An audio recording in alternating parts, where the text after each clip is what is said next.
mic'd up with Mikie Mahtook. Got the boys in. I got Lloyd. We got J. Mitch. We got Jackie Boyd. He tried to jump up and he might have knocked it in. Good timing. Let's go. What a start to the Monday.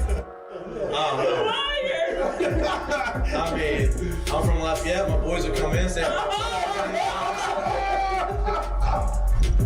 oh, God. So me and Joe on the ground. I got Joe in the headlock. And he's sitting there. He's punching me in the stomach. Like, punching me. Here, is everyone sitting around? Who here thinks Ochinko can practice today after having 5 full beers? And he goes, Chad Jones, right? Chad's doing the team 6 minutes. For 7 minutes, right? Chad's like, no, man, I don't think Ochinko can practice today. And I was like, I look back, I'm like, Jesus Christ, man. I saw you there. You were more fucked up than me. On the Spirit plane had some issues, I think. She was sleep farting. you heard her or you just thought it was her? I sat right next to her. I smelled it. Whoa. What was that? Time for the show.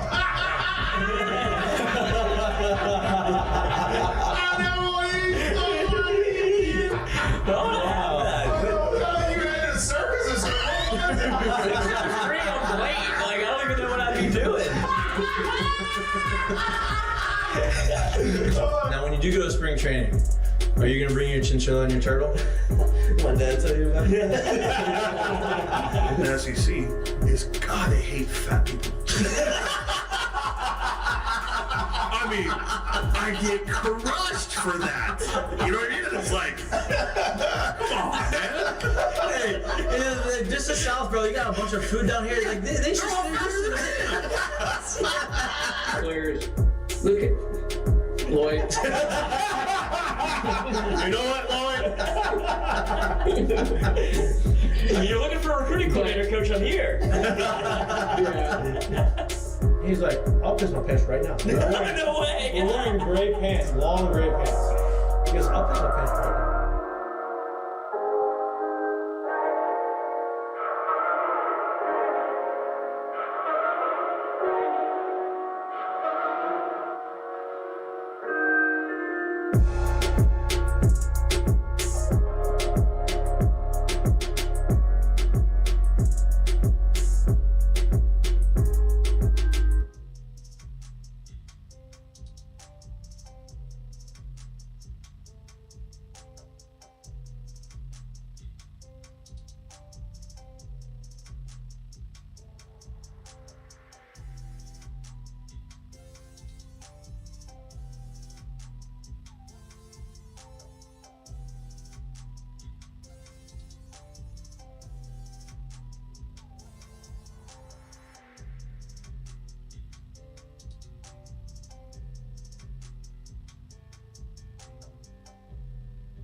Hello. Welcome back to Mik'd Up. Today is Monday, August 26th.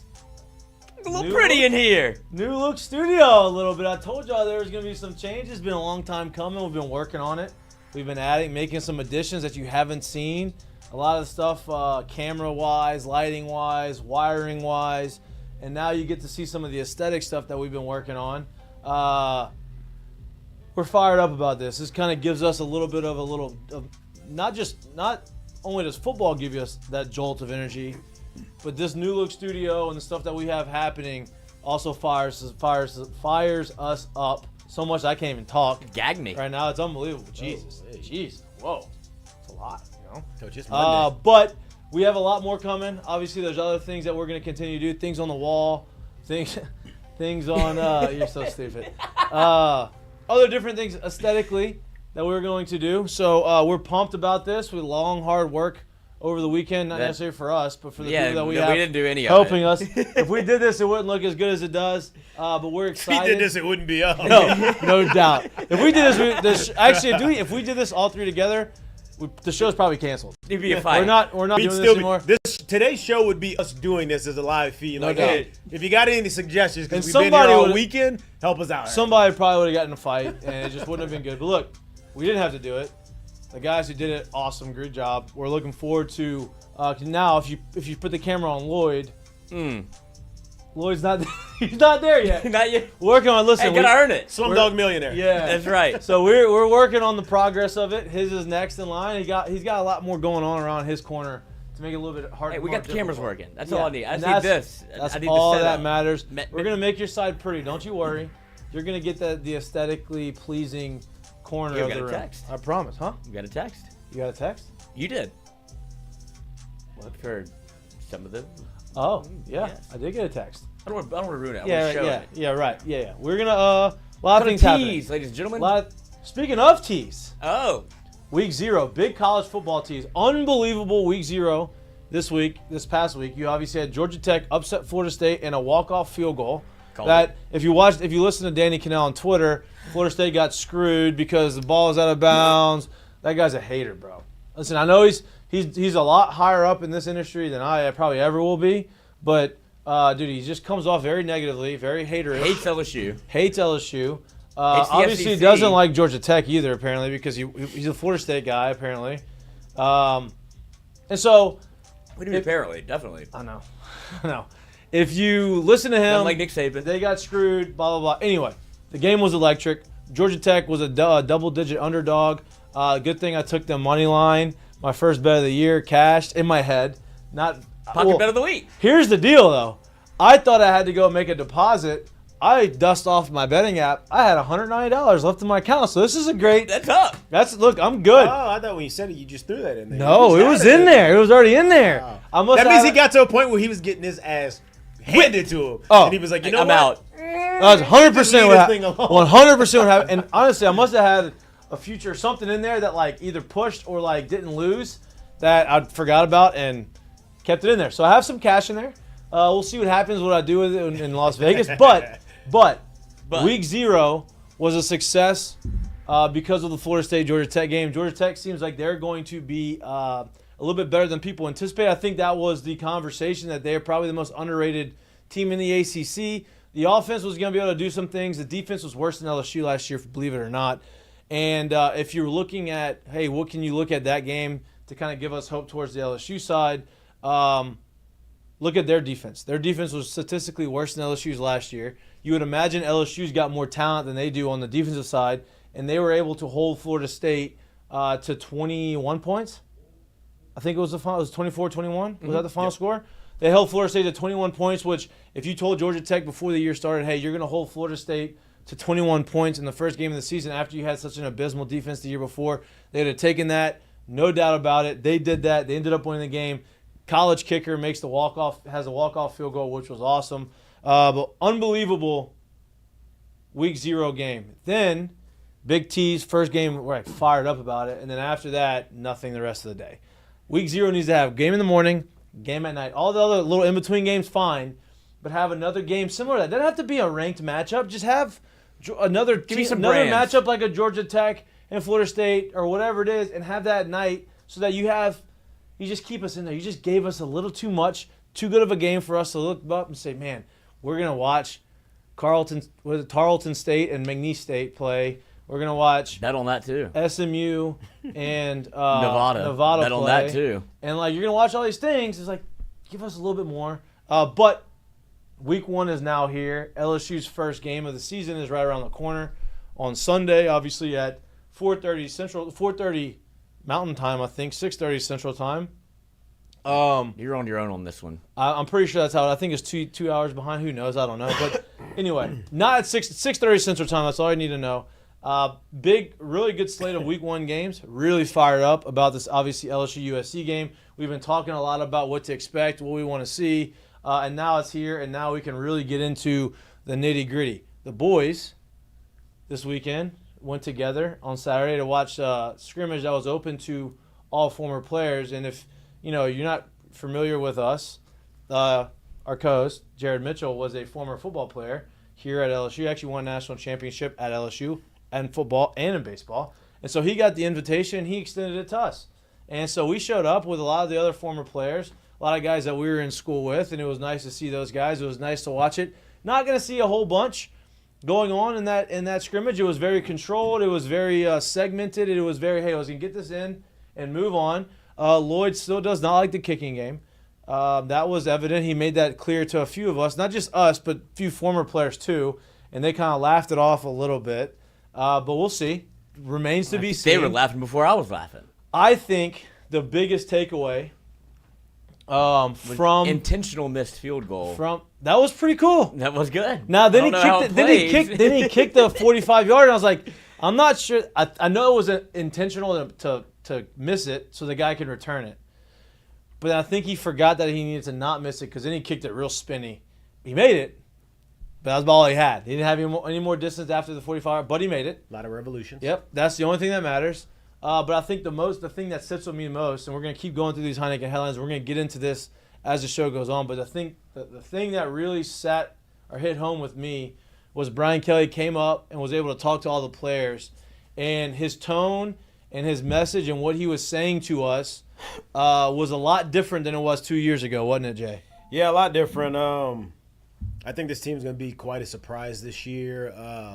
They're not getting as much national love as what one LSU team is used to getting. I think they're in a better spot. And honestly, watching them before we kind of dive into it more, watching them this Saturday, I saw a team that kind of was tired of pushing on each other. Right? Like it just seemed like, hey, like this is the middle of the day. We need something new. I think this week brings them something new that they haven't been used to, which is obviously game week. I think you can see something that kind of surprises you as you watch them play to open the season this year.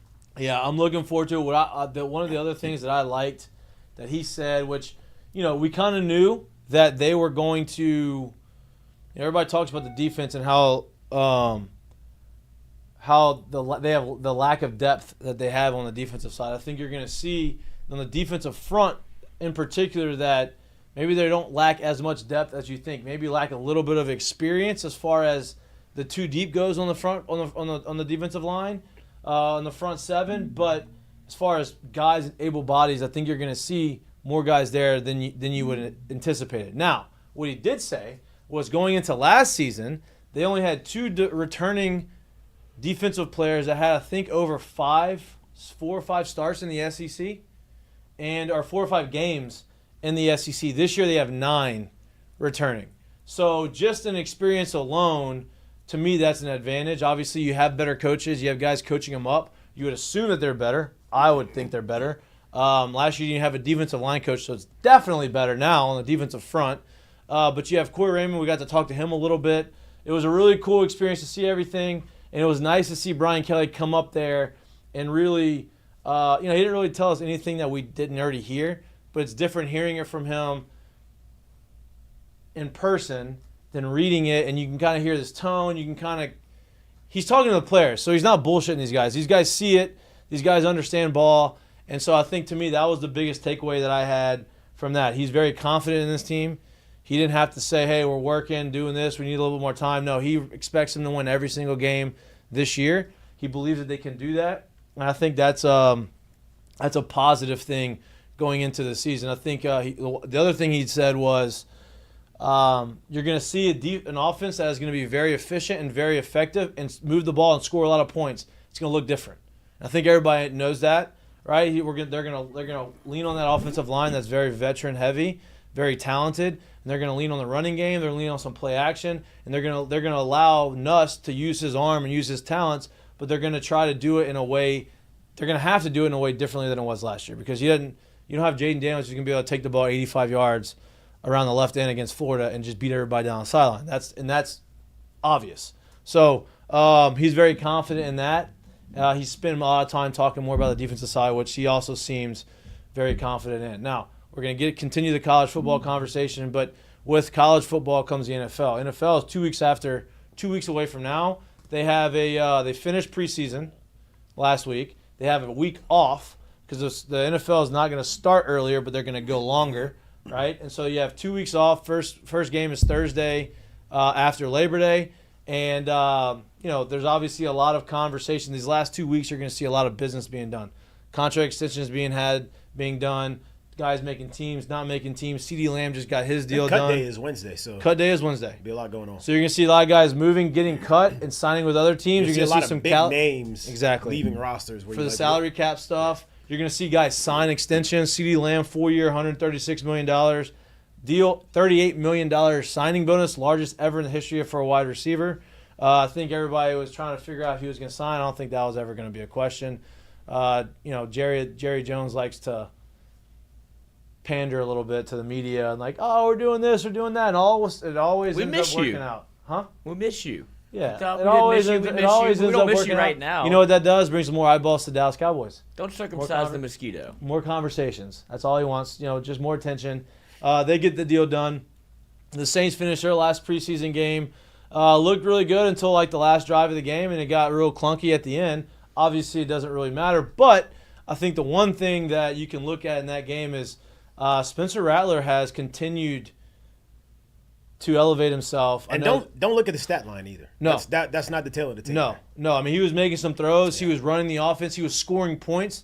So he may not be the one throwing all the touchdowns. I mean, the touchdown through the corner of the end zone was about as good of a ball as you can throw. And I think he's earned that number 2 job. I don't know for a fact. We're gonna find out here soon. But Spencer Rattler seems like he's kind of gained the confidence of everybody else and maybe trying to make that stigma fall off. Has he gained your confidence, Lloyd? Have you changed your opinion on him? See, if there's one person I dislike more than Spencer Rattler, it would be Derek Carr. So I mean, he's not gonna be the starter. I know that. But so he's gonna be the backup. Oh, it depends on what you look at when you check Twitter. It's the easiest clickbait of all time. Whenever they do tweets about Spencer Rattler, like pushing for the number 1 job in camp, and you have to have Nick Underhill be like, no, he's not. But y'all, like Dove Cleaverman, y'all continue to farm engagement with this take because I think it's very well known that Saints fans aren't necessarily in the same. They would like to see Spencer Rattler take the job. It's not going to happen because you have something that I would imagine is Dennis Allen and Derek Carr tied at the hip. Like this whole thing, they're going to go. The ship could go down together. Well, look, the way Derek Carr restructured his deal makes this his last year where it's going to hurt the Saints. Right. So, look, if it doesn't work out this year for either one of them, I think they're both gone. I think the odds of Vegas is Dennis Allen has the best odds of being fired first in the NFL. Was the first coach fired this year. Oof. So you only have to win 25. Those aren't great. I'm surprised you hadn't put a future on that. For what? To be fired? For him to be the first coach fired. I'd like to find that. I would. Huh? I would do it if I found it. Like I think they have it. But I mean, I don't think you can do it on the normal sports books. Right. You got to do it on the. These are the dirty ones. Is it Bovada? Bovada's the one you can bet everything on. I don't like to touch those. Those are the offshore books. Yeah, you don't want to mess with that. No. Yeah. Alabama taught me that. Staying on the LSU train, going back to the LSU train. Did you hear the latest quote on that BK had about the receiving group? Because here's the deal. 2 injuries that everybody was concerned about. Chris Hilton is questionable. It doesn't seem like he's going to play. He hasn't practiced in the last few weeks. He has a bone bruise. This is not a game that you just want to kind of throw him in there and say, okay, let's see if you can figure it out. They probably want to try to get him healthy. The other one was Miles Frazier, veteran guy on the offensive line. Big transfer last year. He's obviously he's a starter this year. He's been out. He is probable. It seems like he will be back in the starting lineup. But Brian Kelly made a comment about a player who would potentially fill in that number 3 spot. I know last Friday we were talking about who would be that number 3, and we talked about Xavier Thomas. We talked about Aaron Anderson. Lloyd had the conversation about Aaron Anderson. He thinks he could average about 15 plays a game. Jared pushed back on that, and I think they made a lot of sense. Aaron Anderson will be a package guy, have some package plays for him. 15 plays is aggressive. But the one name that Brian Kelly brought out and said that he would be the number 3 guy was who, Lloyd? Your favorite player. Second favorite player. Yeah, I'm saying Mason Taylor might be your favorite. First, yeah, absolutely. He's got your heart. But Kyle Parker. Kyle somebody Parker. that you have definitely circled and been like, look, I think he deserves an opportunity whenever it is presented, and that's what Brian Kelly said. And look, I liked because he has quietly gone about his business. He could have transferred. He could have moved somewhere else. He didn't do it. He's done all the work. He saw an opportunity, continue to push, and now he looks like he is in a position to take advantage of an opportunity that he may not have had 3 weeks ago. And that's to be the number 3 guy, which you would imagine going to get a lot of run in this offense. So to me, that's pretty good, pretty cool to see.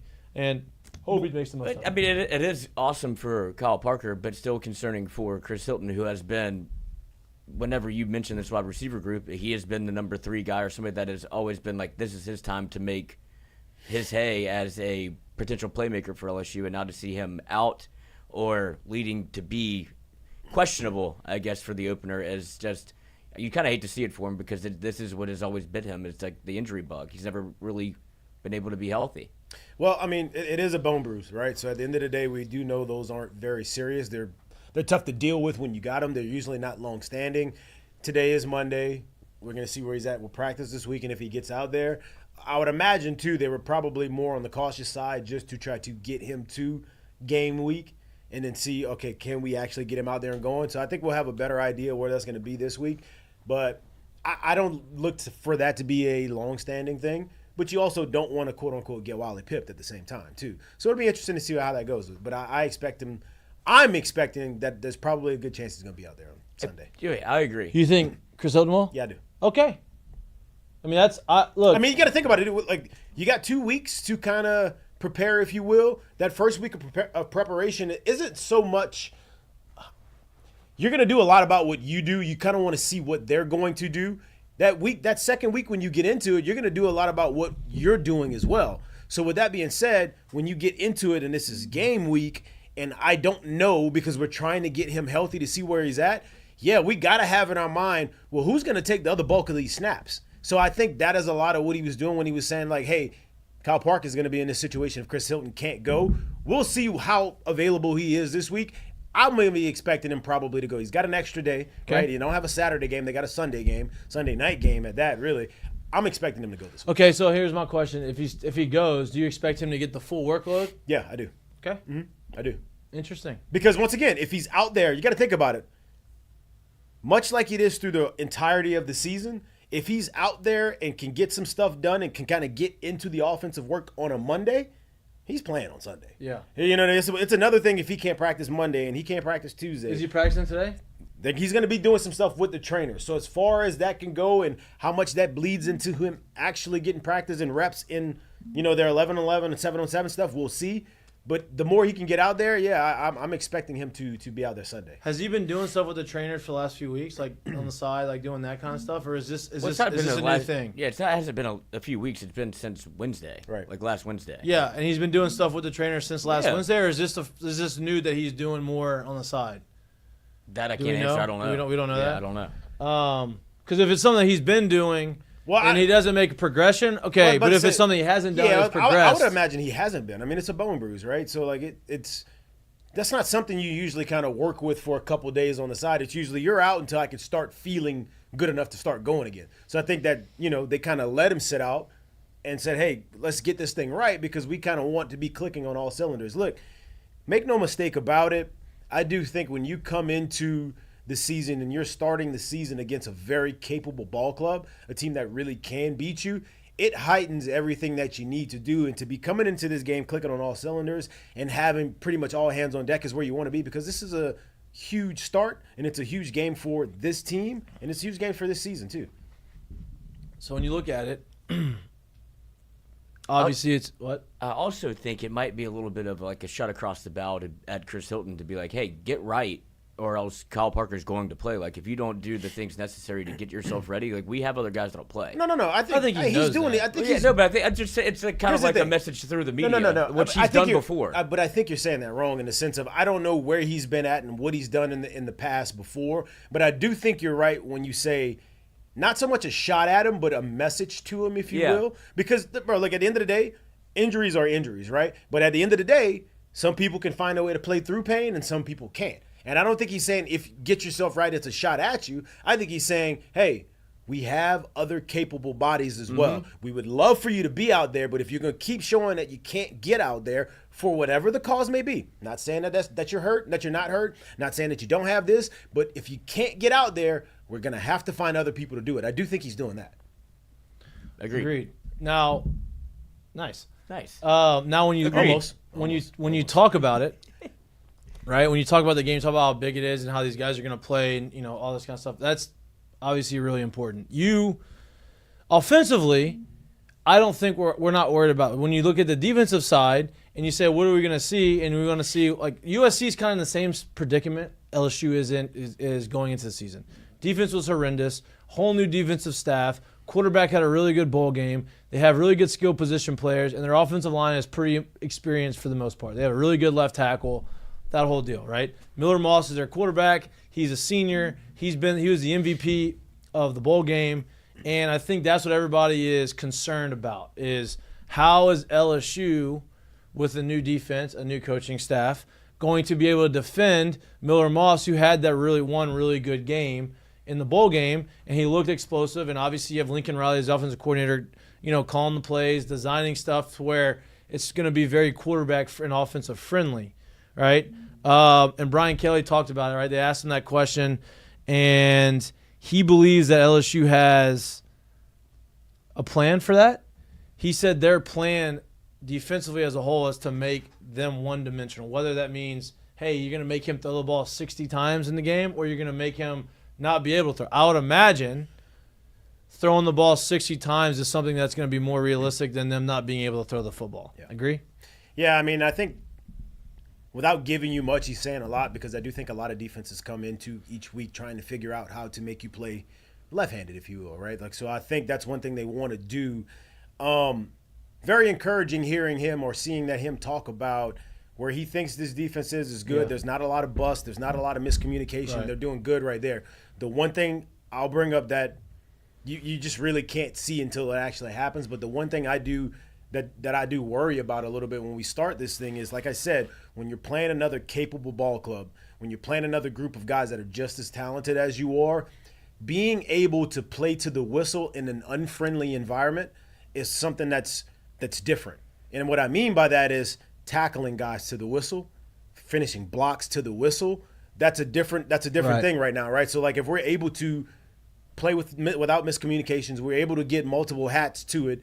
Now it's actually being able to bring guys to the ground. I do think that is one of those huge things when you play against another talented ball club, because at the end of the day, that could be the real difference in a win or a loss. And what I honestly think is a very pivotal game for them this year, just because of the way the rest of the schedule sets up and because of your ability to get into a playoff situation when there's 12 teams that are getting in. I don't think it's a secret that how pivotal this first game is. LSU hasn't won one for 4 straight years. In the past, though, it hasn't. Because remember, we've talked about in the last couple of years, like, oh, this is a big game, but, like, you can get it done on the other side. And, yes, you can. Like, they still could. You lose this game, yes, you can. You can rip them off. But we know at this point and what we project this playoff system to be like and what this league is going to look like, you need to get to that 9, most likely probably 10-game threshold to be able to be even in the conversation of being in. Well, it's going to be real hard to do that looking at the rest of your schedule if you take an L in this first game, right? And I think that's where this situation is, because it's going to become tough at that point. 100% agree, right? I think to me, winning this game, the key to winning the game is defensively. Obviously, you got to stop them. But I think offensively, you have to be able to just control the clock. I think that's going to be the biggest help on the defensive side. You got to play complementary football. Yeah, and look, offensively, they're going to score points. I really do believe that, right? USC's out there to make a point too, defensively. Hey, we were horrendous. Lincoln Riley has never had a good defense ever. From Oklahoma to USC, the defenses have always been horrendous. So they are out there to make a point, saying, hey, look, we've made some adjustments here too. We're trying to go out here and shock the world. We're 4.5 point now. The spread's going down from 6.5 to 4.5. Crazy. Right? Which I like. I like that. I'd rather it come down than go the other way. Right? It makes me feel better. I don't love going in there with this huge point spread. You've already bet it? Yeah, I did the over and LSU money line. What's the over under? 53? Yeah, what'd you get it at? 63.5, I believe. 63.5? Mm-hmm. Oh, I thought someone said it was 53.5. Let me check. But I mean, I'm looking at USC's schedule from last year. This obviously with Caleb Williams at quarterback, so it's a little bit different. But they dropped in their first game last year 56, second game 66, third game 56, fourth game 42, 48 against Colorado, 43 against Arizona, and then their first loss coming at Notre Dame, and it was 20 points. So that's the least amount of points they scored all year. Was 20 twice versus Notre Dame and UCLA. And that was my point last week. Is like, hey, they're going to score. Yes, but teams have shown that they can stop them. That's what the number one quarterback in the country, right? Right. So they are going to score points, but it's not like even last year when you had the guy who went 1 overall and he was the generational type quarterback. They're able to hold them to 20 points twice. And I'm not saying LSU's going to hold them to 20 points. No. But you don't have Caleb Williams at quarterback right this year. So if LSU's defense is improved as much as they say they are, which I believe that they are, they could hold them to 28 points, 31 points. Like, that's not unrealistic. I mean, Utah has a good defense, and they held them to, in a loss, 32-34. Like, that's where LSU's probably going to be. And I have the clip of Brian Kelly talking about. Yeah, go ahead, shoot that up there. Yeah, we'll do it because he's talking about if USC finds balance on offense, and that's going to be like a determining factor in the game, because that is true. Like, you talk a lot about the quarterback, and you talk a lot about just a Lincoln Riley led offense. But if they're able to find some sort of balance where you don't know what they're going to do well, then that's where you could get in trouble. And before you run that too, because I'm very much in that camp as well. I don't think LSU's window to success in this game is by just shutting down Miller Moss. I think I agree. I think it's way bigger than that. I think if you're just worried about can we or can we not make Miller Moss uncomfortable or whatever it is, you're missing a complete point right here. Like, it's going to have to be a complete team effort, and I think they're going to still score points. It's just going to, like he said, you're going to have to try to make them play left-handed a little bit. Yeah, and look, before we get to this, he made a comment. The question was because their biggest playmaker is Zachariah Branch. He's a punt returner and kick returner. That is your biggest concern, is our punting and special teams game. Brian Kelly is very confident in the ability to keep the ball away from him, is what his quotes lead me to believe. So they say they got a plan for that. We'll see what kick the ball out of bounds. Go for it on fourth down. No, kick the ball out of bounds. Yeah, we'll see what I don't care if you kick it 35 yards, kick it out of bounds. Kick it out of bounds. Because that would, like you said, kick the ball out of we've bounds. mirrored. Maybe they're very good at directional punting. Maybe. Maybe they are, hey, we're going to not kick it very far, but we're going to kick it. We're going to kick it directionally, and it's either going to go out of bounds at 35 to 40 yards, or he's going to catch it with right there on the sideline and have really nowhere to go. Here's Brian Kelly. Okay. Anticipated game week, and we get right after it with a great opponent in USC. Excited about the matchup. Certainly Sunday, Las Vegas, and a game that will be seen on ABC in prime time. So just a great showcase for college football, LSU in particular, and certainly for all that follow college football should be a great matchup. We're excited about the football team that we have going into the season. Every year is a new team, and certainly we lost some great playmakers last year. But again, every team across the country has lost great playmakers, and probably some of the similarities are, USC and LSU lost Heisman Trophy winners at quarterback. And so now it's time to talk about the guys that we do have. And, we're excited about, some of the leadership that we have. As many of you know, recent news, Josh Williams and Greg Penn were awarded the number 18. They exemplify, the kind of other-centeredness, thinking about team first. That's emblematic of 18, being a great teammate, overcoming adversity. And number 7 will be worn by Will Campbell. Of course, he's an offensive lineman. He can't actually wear 7, but he'll have a patch that will show that. And then Harold Perkins on defense. And again, what does 7 represent to us? A great history and tradition with both of these numbers, 18 and 7. And 7, much more about a player that has roots in the state of Louisiana and certainly can bring up the play of all those around him. Certainly. Oh, I thought you were gonna play the defense. The other. Oh clip no, after. we got to tee it up. Dude. Yeah. No doubt. That's a coach that's just ready to.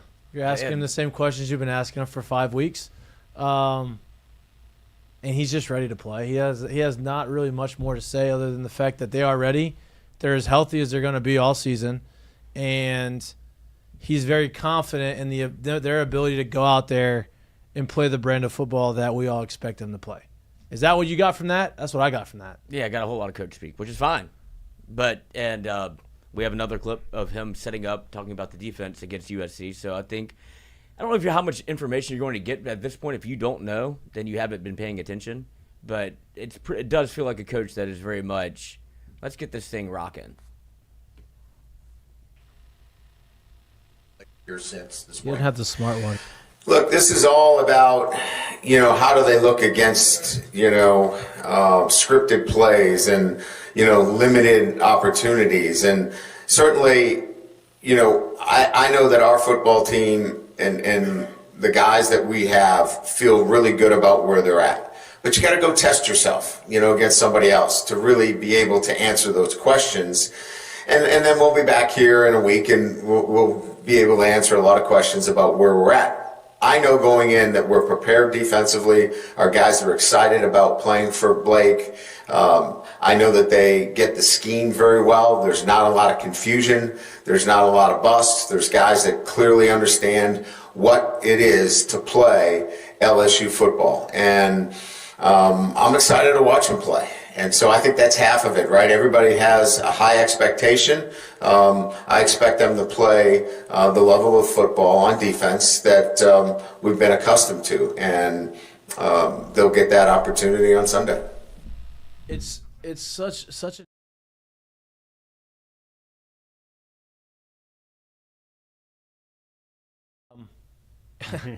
I was making sure we didn't cut out. If you listen to what the USC people are saying about USC, a lot of it sounds a lot like what LSU is saying, right? He's saying the defense is going to be the defense that you expected to see. Now, you haven't really seen USC play really good defense in a long time, but the reason why LSU is so high on the defensive side is because the coaching, you have the ability to have no confusion, no bust, all these types of things. That's literally exactly what the USC guys are saying about the team there. Hey, Anthony Lynn is a defensive coordinator. You're not seeing the bust. You're not seeing the confusion. They're going to be coached up better, so they would automatically assume that they are in a better situation to play defense. And at the end of the day, he's right. You have to go. You can do everything you want to do in camp, but at the end of the day, you have to go play against somebody else. And you don't really know what's going to happen until you step on there and it actually happens. And I think that they're as prepared as they have been over the last 3 years since Brian Kelly has been there. I think they're the most equipped that they have been since Brian Kelly has been there over the last 3 years. And I think that they're going to go into this game with that type of confidence and with a little bit of that newfound energy on defense. But dude, don't take it light. Like, don't think that LSU's going to go into Vegas and just roll through USC. I hope that's the case, but USC's still a good team, right? I hope it's not the case. I hope it's a great. I hope it is too, right? But you can't just go there and think LSU's just going to run through USC. That's not the case. They're going to challenge LSU defensively, schematically with Lincoln Riley, putting his receivers in a position to be open and be in an advantage, and put Miller Moss in a position to be an advantage. He is known for doing that with his quarterbacks and his wide receivers, and so they're going to attack LSU's secondary. I think LSU's front seven is going to be the most important thing on defense. What do you feel about that? Yeah, the line of scrimmage is going to be huge on both sides of the ball. I'll reiterate it a little bit. You obviously have to have good front seven play. If you don't have good front seven play, it's going to be really tough for you to win ball game in and ball game out. That's pretty obvious. I'll say it again, because of Lincoln Riley's ability and his history, because of his way to coach and bring up a quarterback and play, because of the skill position players they have, specifically Zachariah Branch. This game is different. Like you gotta remember, I want to tackle Kyron Lacy, but I also don't want to hurt him. Right? I want to tackle Chris Hilton, but also don't want to hurt him. Right? This game's different because that has to go out the window. That thought has to go out the window. So when you open up and you're playing against a team that's capable, scheme-wise, that's capable, talent-wise, and that is as hungry as you are, you got to be able to bring that as well. So for me, I expect this USC team to go out there and play a capable and very good ball game. But what I need to see from the LSU side of it is, yes, I need to be able to see you take the schemes in and be able to do what you need to do. But bringing guys to the ground in this game, I think is just it's uber important in this game because this is a huge swing game to start the year, and you usually don't have these kind of tests to start the year in a situation like this. And I think it's important for him this year. Lloyd, well, how do you feel? You're the one that always brings us back down to like the, you have some of your concerns. And I also remember, once again, the depth I think is there. The absolute impact player on that front line, those front 7 or 8 guys that is going to play up there. And I'm not obviously not talking about the front 7 in the sense of Harold Perkins and Greg Penn and the linebackers, but those guys that are going to play up front, the depth is there. You're going to have those guys play strong. I'm not exactly sure you'll see those guys be the star of the game, but that's not what we thought we were going to get out of this team. If those guys can play that well, you may see the Harold Perkins and those guys and the likes of guys like that have huge games this weekend. Yeah, I mean, he's reiterated this a ton in terms of what Brian Kelly said about the team, where he says the sum's greater than its parts, and he reiterated that again on Saturday, where he talked about, like, he makes a point to say that every time he speaks about the team because it's true. Like, he doesn't want you to focus on Garrett Nussmeier or Harold Perkins. He's like, if they play well and they play well together, then you have an LSU football team that's probably going to be able to be in every game that they play, is essentially the message I got from him. So if that's the case, you'll find out very quickly, and you'll find out on Sunday. Like, I'm sure LSU will get better, but it needs to be good. At least what you... They just need to win. Well, no, not only that, but it needs to look different. It's need to win. I think when you say it needs to look different, you mean what? Certainly defensively. Like, you want to see some of the changes that you feel For who? For you as a fan, or us as a fan, or for them as a team? I think those are the same. Like, I think... I don't at all. Here's why I don't at all. I don't at all because Blake Baker has absolutely nothing to do and could care less what happened here last year because that wasn't under his watch. Right. So he can give 2 shits if they give up 42 and it's not this and it's not that. He's like, hey, I'm still doing what I need to do in terms of coaching this team up and coaching that. If there's stuff that still shows up from last year, yeah, I need to change some of this stuff, but I'm going to go ahead and guess a lot of that stuff has changed. So if you still give up 42, I'm going to guess it's not because there's a whole bunch of busts or a whole bunch of guys looking at each other, throwing up this and that, a whole bunch of guys trying to not really tackle guys. I'm going to guess it's not because of that. I'm going to guess because probably the other offense is pretty damn good, right? I don't expect at all our expectations to be what his expectations are, and if that makes any sense. I don't think they need to, and I don't think he's even caring about that at all. I really don't. He's probably got a checklist of things that he needs to see. Yeah.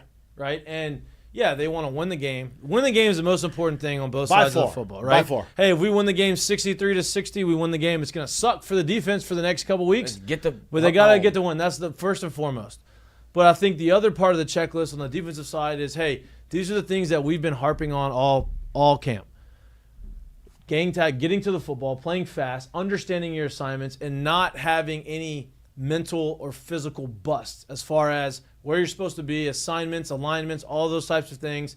And doing it, if those things are done, you're not going to see it to be 63-60, but those are the check marks for him. It's not necessarily the results on the fields per se.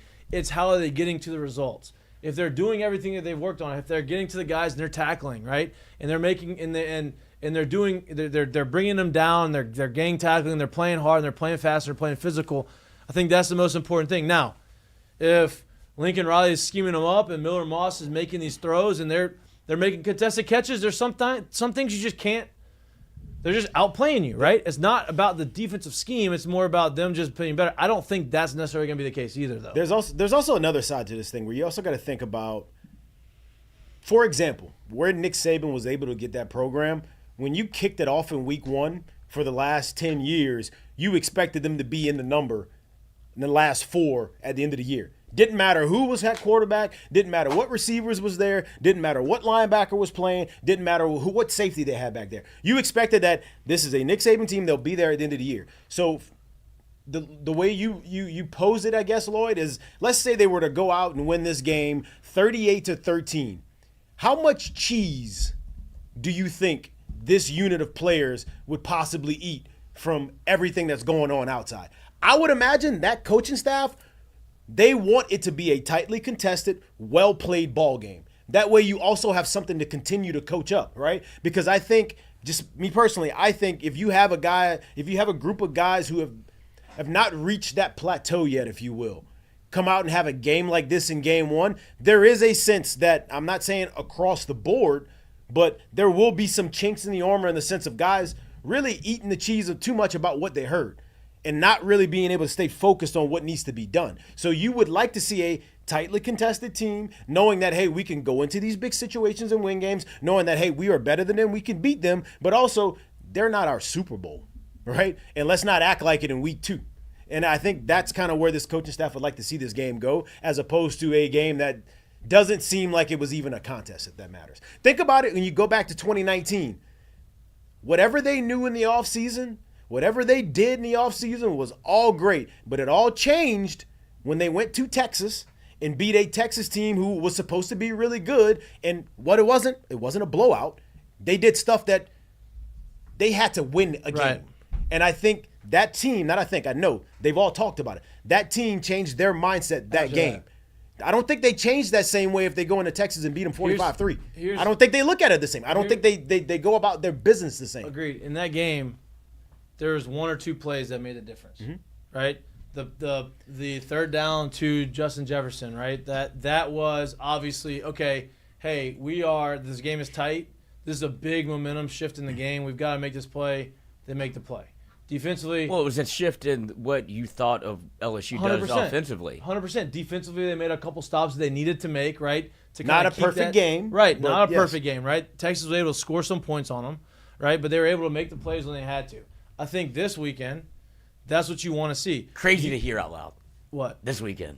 Oh, I know. It's I'm so happy we're unbelievable. back. I'm so happy. But like this weekend, you want to see LSU go out there offensively. You want to see them because look, that game against Texas, they were able to move. I'm not saying they're going to be 2019 LSU. Yeah, that's not what we That said was just at the all. last time LSU won a first game of the season, and it was a game that was a big game. And that was the second game of the year. That was I bring it up in the sense of like, don't think you're going to go out there and if it's not, like I said, 38-14 game, you're like, oh, our defense sucks again. Think back to 2019. It was not that when they went to that Texas team. Who was that Texas team at the end of the year? Not very good. Right. You get what I'm saying? And I'm not saying that USC is going to be not very good this year. All I'm saying is you want to see them go out there, execute, overcome some things, make some stops when they need them, and that gives you the fuel, the fire, and everything you need to go into week 2 preparing the same way and keeping that same kind of fire and keeping that snowball rolling. Look, if LSU gives up 30 points and it's 30 points, you give up 10 in the first quarter, you give up 7 in the second quarter, and then maybe 10 more in the third, and then 3 in the fourth. It's like, all right, look, they're scoring points, but it's not like they're scoring a whole bunch of points in a row and you're going tit for tat with them. You want LSU's defense. You want the defense to make some stops, and you want it to kind of make it. If they're going to score points, you want it to make it a little choppy, right? You want them to say, okay, look, they did their thing. They're going to move the football, but our defense is stepping up when they need to, getting them off the field. They're not on the field for 80 plays. Like you want to see. I think to me, that's what the progression you want to see. You want to see them make it uncomfortable. Yeah. For USC. Make it you hard. You want to see Miller Moss get hit. Yeah. You want to see guys going over the middle getting hit and letting them know that you're there. Like, you want to make it uncomfortable. And I think the more they're able to do that, no matter what the point total is, the better as a fan base and probably then as a coaching staff you feel about them, especially if you're able to do it in a win. Yeah. And that's where I think when you ask me, like, do you think it looks differently for the fan base or for the coaching staff? Like, from my perspective, that's why I said it should be the same, because I'm looking at it as if you don't see a ton of coverage. Like, I don't care how many really points you give up, as long as you're doing it the right way. Like, if you get schemed up and you get beat, that's fine. But you don't want to see a bunch of coverage busts. You don't want to see people looking at other people going, what's happening? Like, I think of the 2020 game against Mississippi State where it was this defense is trash. Like everybody's looking around, looking at each other, and people are running wide open. You didn't fix anything. If LSU is getting beat, but it's not one play, 80 yards, touchdown, then okay, game on, the defense got better. Because let's be honest, we were worse than 100th in the country last year. Yeah. That should never happen at a school like LSU because of the Ever, talent that gets. ever. So my point to it is you don't have to do much for it to not look like last year. Right. Like I don't think I don't think at all that that's what he's thinking about, because I think he knows I can get this group to do way better than that, and I'm not comparing myself to what that shit was that they put on tape last year. Yeah. Okay, so like I think that's what I'm saying. Like, I don't think that the thought process of the two are the same, because it shouldn't be. Right? That's not what LSU is. You get way too much damn talent in a place like this for it to look like that. And that's why you went and got entirely new coaching staff. And I think because I don't think the players were bad. I think it was just the scheme and how they were trying to do it just didn't mesh. And so now I think with how much Blake Baker has talked about, like, we simplified this thing to where people aren't confused. Like, we've run it, we've schemed it, we've done it to where they know what they're doing. That's the biggest change you could make. Yeah. I'm just anxious to see what it's going to look like, right? Football's back, dude. It's so much fun. Now your weekends are occupied. But the Florida Football. State Look, game made there's you like, and I there's feel a like it bunch put and look, there's a huge bunch of onus on the games. game. Yeah. There's a bunch of games this weekend outside of LSU. The beauty of LSU is on Sunday. So you ain't got to stress about LSU on Saturday. You got Florida's playing Miami. You have Clemson playing Georgia. You have a bunch of You get to sit down and be fat Florida, and just Miami. chill and watch games. That was the first one I said. Yeah. You get to sit down and I be wasn't fat and listening. just chill Yeah, and I watch know. games this week. And Literally by the way, said Florida, Miami. don't sleep on that Florida team this No, weekend. I know. Out the gate, don't sleep on them. I'm just Steve letting you Spurrier know. says they're going to win 8 games. I'm just letting you know. This is a Florida team, I believe it goes one way or the other in the sense of the season, where it's either they're going to win 8+ or they're going to lose 8+. Yeah. Like, I don't think it's going to be a 6-6 team. Yeah.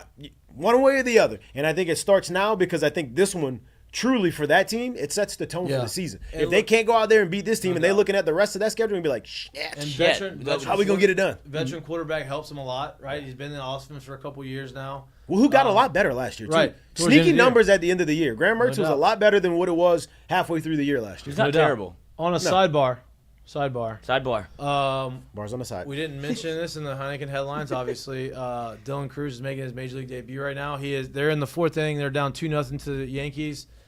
He is 0 for 1, but he is leading off the bottom of the 4th inning. Where's he hitting in the lineup? Second. Second. Second. Is he I got playing it center pulled field up. or right field? He's playing right field. Okay. Hitting second. Got it pulled up, which I love. So they're playing their top 3 young Notre guys. Dame plays A&M. Abrams, shortstop. At A&M. Cruz playing right, and Wood playing left. Like those 3 are the top 3 That's prospects. literally the cornerstone for the next 10 years. Yep. Hopefully. That's what they want. And so this, I wanted to say that because I'm actually talking, multitasking, and watching. He's about to lead off the inning, so I'm going to give you the live update as we go. He's down 0-1. First pitch, nice slow little breaking ball in there. They're showing his mom. I don't see his dad. I don't see George. Where's George? George probably throwing back some. He might be on the concourse taking a nice little walk back and forth right now. Yeah. I hadn't had a cigarette in a while. Ball Keep it 1-1. together Elevated right there. fastball. Now I'm gonna God, it'd watch be it. cool to watch his first fly out in the first. That's the way how he got out. I'm seeing that on the bottom. Who's on the mound for them? 65. Cortez. Nestor Cortez. I'm watching it too. I'm Are about to you? go nonverbal on this show. Illegally nice take. streaming it? Yeah, I'm on best streams. Oh, good take. Little change up. I'm ahead of you. Here comes the funky delivery, I would imagine. Here. What's Here's your like thoughts on that? 2-1 count. He's like it's look, if they're gonna let him do it, let him. He does it. It sucks as a hitter, but nope, not normal. Breaking ball up or cutter up. 88. 3-1 hitters count. Oh, you're ahead of me. Shit. I don't have a problem with it, Lloyd. I actually like it a lot. I think I have more of a problem with, and I think they do a pretty decent job at the big league level of Ball 4. Ball 4. Yep, cutter up again. Ball 4. I think they do a pretty good job at the big league level of trying to police it, but I would rather George. I would Throwing rather back know some that you're alcohol. doing Was that he? whole thing than guys that are trying to quick pitch you out the stretch and never come to a stop and they just let them roll and it's not a thing. I think those two things are completely different. The guys that are doing this, you can call it bush, but it's actually within the rule. The other one is not, and I think that's the one that people try to skim by a lot more. And if you don't police it, Like the quick they're gonna pitch. do it. They're gonna do it all day. No doubt. The quick pitch out the stretch because you're supposed to come to a stop. Yeah. Not only because there's a runner that you're supposed to stop and have some kind of difference too, but also because obviously as a hitter, it lets you know. But also, people don't realize for pitchers, like if they don't have rhythm, a lot of them suck, hard. and a lot of them can't stop and go because it's like, I'm out of rhythm now, and I Right. can't just throw strikes. Right. It does. It's a thing. 100%. Very Dylan Crews at bat just now. They threw him one strike, first pitch, breaking ball, and then he took a changeup down. He's not gonna. Nestor's not gonna give him fastballs, cutters, breaking balls. He's gonna be funky. He may try to sneak the heater by him, but he's not just gonna feed him fastballs. But no, I just think it's very obviously he's always taken professional at bats even in college. Oh, yeah. Like he would be like this Professional hitter. It's good to see him not kind of get out of his element at all. He's like, Well, all if right, he was out you're of his not giving element, me I would anything. imagine he wouldn't be there. Right. But moment's not too big. for very DC. very much a professional hitter. You know what's crazy is, so Florida State played. Buddy, they got Boston College in 9 days. I was about to say they play another weird game Monday night. And Boston College isn't bad. No, Buddy, I'll say this, like I said last week, and I kind of tweeted about it too. FSU's favorite 17 in that game right Season's not done, but it was crazy to me going through this whole offseason. And I get it. Their schedule's kind of light, and they're playing in the easy conference, but we're just pushing Florida State into that playoff through the ACC as if we just believe so much in DJU right now. And I think they You're right. came out and showed a little bit of why I was on the train and was like, I don't know why we so sold on that he's going to get him there. Let's not I don't know sleep- why. Let's not sleep on the. Did you mention this Notre Dame A&M game? Mm-hmm. I forgot they were playing the first week of the season. That's what I'm saying. Like, I was just going through the schedule. It's elite. It's a good Saturday to sit down and watch and without having to say, like, this LSU game's on too. Great Saturday to watch it at the pool at the Cabana in Vegas. Ooh, that's a great time to be there. Yeah. I'm gonna be there. Yeah. Cabana. I'm hoping that there's a few I cabanas. mean, I'm taking Boston College money line. There's a few cabanas available that I'm trying to get some people to split, which would be nice. 10 people can go. It's about What's the number? $300 a person. I mean, if you're going to Vegas, It's worth it. Yeah, it's gone. Well, no, usually you're gonna have couples, so $600 a couple. You know, I mean, well, Allie's not paying. I'd be paying. You know, a so- shot. Don't out yourself on live. Hey, listen. On a live stream. Listen, the day that I can say that Allie's paying for me, and she's I wouldn't be shocked if that's the case. She works her ass off. Like she is. She's gonna get there. I'm not the breadwinner She's in my gonna be relationship. she's gonna be the breadwinner. I am not. That'd be great. Until all I know is one thing. One or she two can win people go all down. the bread.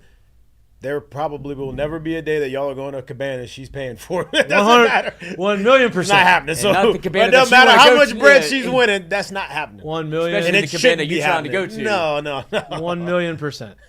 No doubt about that. So optional. Toptional. Toptional. What? What? I didn't know they had those over there. Me either. I thought that was only in like the Bahamas or like, News to me. Mexico. yeah, Mexico. Like not. I thought you had to leave. I thought you But had to get Vegas, that I guess, passport is like its stamp whole for- little area. Like it's like a whole like. Even if it wasn't even Yeah. said, it'd be like, oh, okay. Like, I guess you just don't have your shirt on. It's Vegas. Sure, I think I'd let that slide. Yeah. Like, oh, is that... Would you go tell on them? Hmm? Would you tell? Would you say, hey, that they got to put their shirt on? Oh, it I'm depends what it offended. looks like. I don't even think that would matter for you. If it's Meemaw. Well, I mean, if Meemaw's doing it, she has That's what I'm confidence in saying. it. I would. I'd be like, hell yeah. Dude, Go we need for more it. of these. You know what I mean? Like you'd actually probably hang out with her Absolutely. if Meemaw was doing that. That's what I'm saying. I love me a sugar mama. That's sugar grandmama. Sugar grandmama. We're going to, and then we're going to go hit the slots. The penny slots. Penny baby. slots. That's why she got the cabana. She hit the jackpot. So that's what you. You know what? I'm not gonna say that now. Okay. Happy birthday to your wife. Happy birthday. Yes, it's my wife's birthday today. Yeah, happy Great birthday day. to Morgan. Great day. I'm just so jazzed up. That's Jazzed. That's what Minero was saying. I'm so Say jazzed up. So jazzed up for this. You know who's not jazzed up? Dabo Swinney, no longer taking live callers on his radio show. After That's- Tyler from Spartanburg. That is not a good sign. Do you think Clemson makes the game, or do you think they get blown out? Georgia's favored by 13.5. When was the That's last not time many. Clemson was double-digit dogs? They started 4-4 last year. So Yeah, I know, but like I don't think they're double-digit dogs. Where's this game being played at? Georgia. It's in the. It's a, Not no. in It's Athens. yeah, though. it's a neutral site. They're playing in Atlanta. That's right. Well, Georgia. Whatever. Yeah, but not. No, Athens. not Not in on Athens. campus. Yeah. not on Chick-fil-A. campus. Yeah, Chick-fil-A Bowl, which is right down the street. Yeah. I mean, Clemson's not far from there, but No, that's about an equal drive for both of them, honestly. yeah. Not, I mean, Mercedes-Benz Stadium in Atlanta. Yeah, but I mean, LSU put the kibosh on live callers also, or live questions after the Coach O threatened to kill a man on radio. So Brian Kelly was like, "We're probably not going to do that either." Well, I think Brian Kelly has a little bit more Yeah, the evil twin. Polish. poise Yeah. in those situations. I don't think that he's going to threaten to Let's get back to football. put him in the river. Well, hold on, I'm not done. Yeah, Like, I oh, don't- shit. I don't think he's going to gave you the out. Now people argue. You can't give him the. People you can't, argue that he actually did. Listen, you can't give a head At Notre coach Dame. the open Paul Feinbaum show. That wouldn't be good. That wouldn't be good down here. Loves Coca-Cola. People would argue that.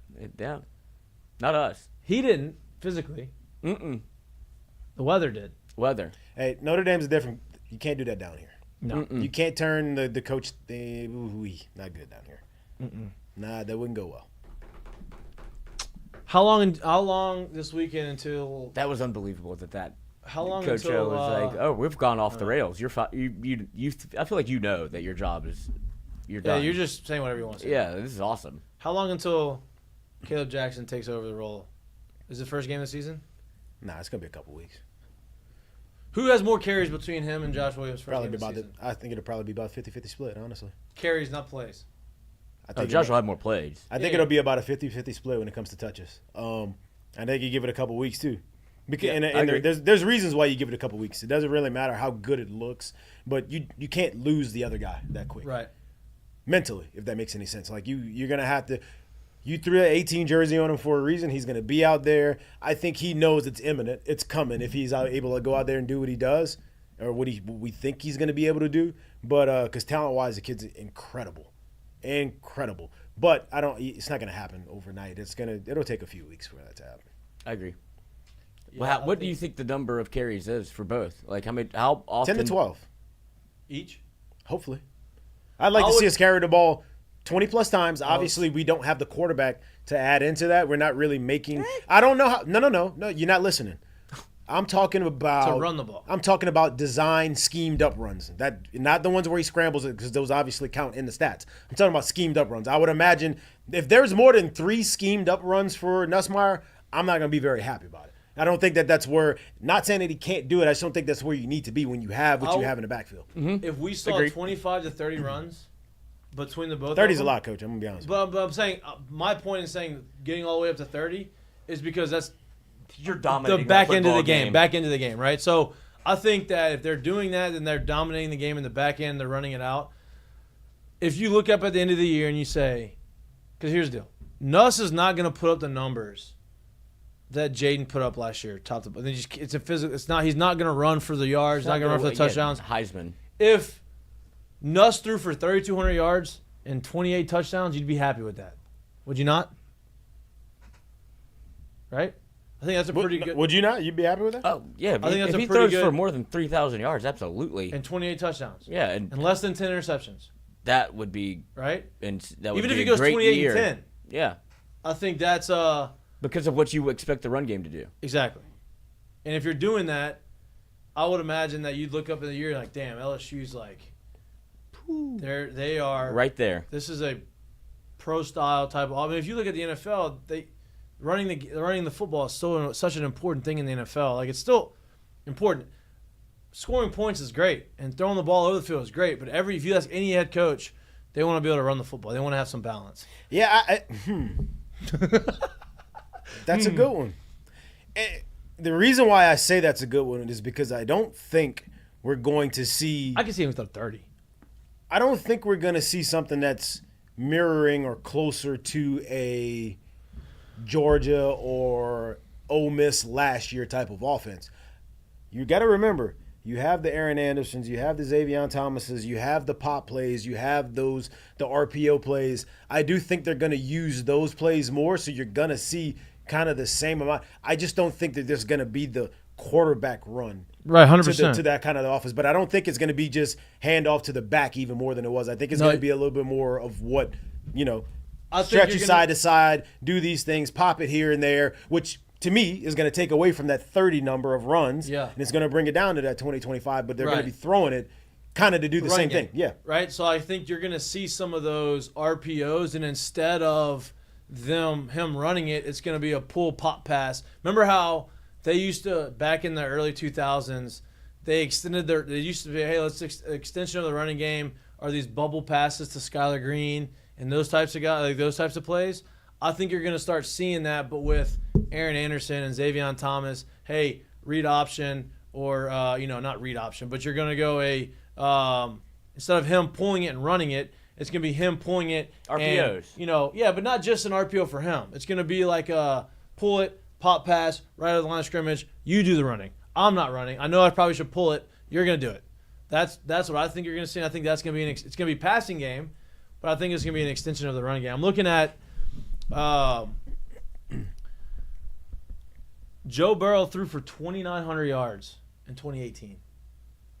Only 16 touchdowns, only 35. But, my point saying 2,900, that was before the offense And that was made. That was Ensminger, and that was them trying to figure it out that year, which that at the time was the best offense that's looked in a long time. it was the best quarterback play you'd got. But that was 2,900 yards. I think that 3,000 to 3,500 yards for Nuss is very realistic. I think it's going to be more than that, dude. I do. And the You do? reason why, I do, because I'll give you a name last year. 3,900 yards, 24 touchdowns, 6 picks. Can you tell me who that is? Say that again. 3,900 yards. 24 touchdowns, 6 picks. Quinn Ewers. Carson Beck. Yeah. The game's changed. That's why I'm saying that. It used to be that 3,000-yard mark was huge. It really was. And I'm not saying that that's but it's so much more pass-related, so much more RPO-oriented. Right. The game's changed. So we can literally say, we look at that offense last year, and you wouldn't think at all, man, you had Ladd McConkey, and obviously you didn't have Tight end. Brock Bowers for a while. Yeah. You didn't have him for a while. If I would have told you before that he still threw for 3,900 yards, you'd have been like, hell no, right? That's why I think it'll be a little bit more than that. I just don't – the top end of where it is now is crazy. Yeah, it's but I do moved. think crossing that 3,500 number, I think, is where we can start to kind of feel – I just don't think that they're going to sit at 3,000. I don't think we're going to be seeing them run the ball like that this year. Here's another conversation, right? Quinn Ewers had 3,500 yards, 22 touchdowns, 6 picks. Last He year. was hurt a little bit too, okay. right? That's exactly what I'm saying. Yeah. I don't think just sitting at that 300, that 3,000 or the 3,200, I don't think that's where it'll be. I think it's going to be north of that easily. Yeah. And that's with 2 playoff games. Right. He was hurt, though, right? He didn't play every game. Yeah, he did. I thought he got hurt last year for a couple games. I think that was the year before, because that was when they were beat. They lost. They almost beat Bama. He got hurt. He got hurt, and he That's was right. cooking, and he got That's right, because hurt. if he got hurt last year, Arch would have played. Right, That and then wasn't it'd have been the a whole thing. And I give you another one. Jackson Dart last year, 3,300 yards, 23 touchdowns, 5 picks. case. Right. I find it hard. We're going to throw the ball more than that. That's just That's how what I said. we've done it. That's what I said. But it's between 32 and 3,500 yards. I think is a good number. I think it'll for- be north of the 35. I mean, I hope That's so. where- That's what I hope. I would love that. I think the way it was set up, that's what they. I mean, that would be a good benchmark. Yeah, because something's got to give. You either run the ball extremely well and you're not going to get to 35, or So, but it's not that, because you got to think about it. Jackson Dart. I want you to think about 3 quarterbacks. They're types: Jackson Dart, Carson Beck, Garrett Nussmeier. Carson Beck Is and Nussmeier closer. Is than Garrett Jackson Dart. Nussmeier closer to Carson Beck style of play wise, or is he closer to Jackson Carson Dart? Beck. He's closer to Carson Beck. Yeah. We're getting north of that 3,500. Jackson Dart's where he was, because they run the ball and he runs. the ball. That's what I was going to That's say. what I'm saying. yeah. It's going to be north of 35 if you want to say they had a good year and he did and they did play well. I hope. I mean, I think the main thing for me is the touchdowns and the interceptions. If he can keep the interceptions down, everything else is gonna. If he's throwing interceptions left and right, he ain't getting to 3,500 because they're not gonna try not to throw the ball as much. But I don't think he's gonna do that. I think he's gonna protect the football. Yeah, I think those days of thinking that that's where he was is gone. I think he's graduated. I think he's in a better spot. You heard Brian Kelly talk about it a little bit Cool. earlier this offseason, saying that, hey, this is his car. He's driving his car now. He's Yep. not driving someone else's car. It's a little bit better now. So I expect that part to be tempered some. Now, I'm not saying he's going to play without mistakes, but I expect that part to be tempered a little bit. Jared, to your point, Michael Penix threw for 4,900 yards last year. Bo Nix threw for 4,500 Yeah. yards. Yeah. Carson Beck threw for almost 4,000 at 3,900. That 3,000. That's what I'm saying. That 3,000 to 3,200. That's super low. We're getting over that because he's not gonna run the ball like that. I guess I can rephrase it. If he's doing that in the regular, because these are all with the postseason, right? Regular season, that's probably the number, and then the postseason, the extra games, will get him to that point. I guess that comes down to if he's throwing for 300 plus a game, right? That's what that would average out to in a sense. 300 plus a game for 12 games is 3,600 yards. Yeah. You like how I did that quick math? That was impressive. Yeah. And I guess we'll go. Go ahead. In his lone start last year, and they were down.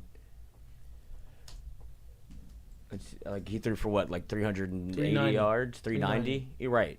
So he had 31 completions for 3 touchdowns, 395 yards. Like that was a good. And what was the rushing numbers? Let me pull that up. I'll just pull up his numbers.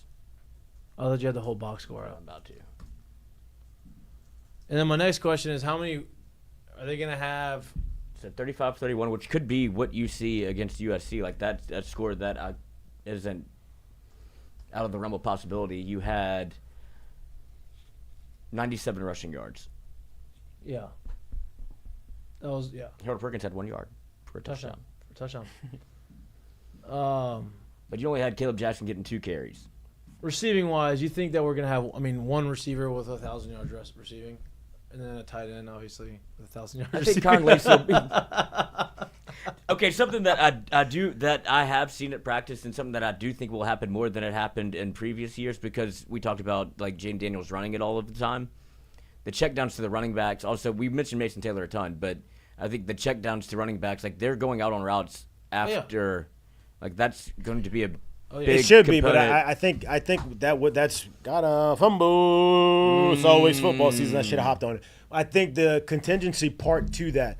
That's a great point you're bringing up, Lloyd. I think what's going to be huge in that is if you're getting what you said you hope and what Brian Kelly would like to get from that front five, which is if we can protect with those, we don't have to keep these guys in for chips and for picking up our extra, and then we'll be able to get these backs out into pass routes. So I think that part of it's huge, and I think they do that more because they are seeing what they like up front with that front five and what they're able to do. So I do think, it's going to be, but it's also going to be contingent on how well they play up front and being able to protect that quarterback by themselves.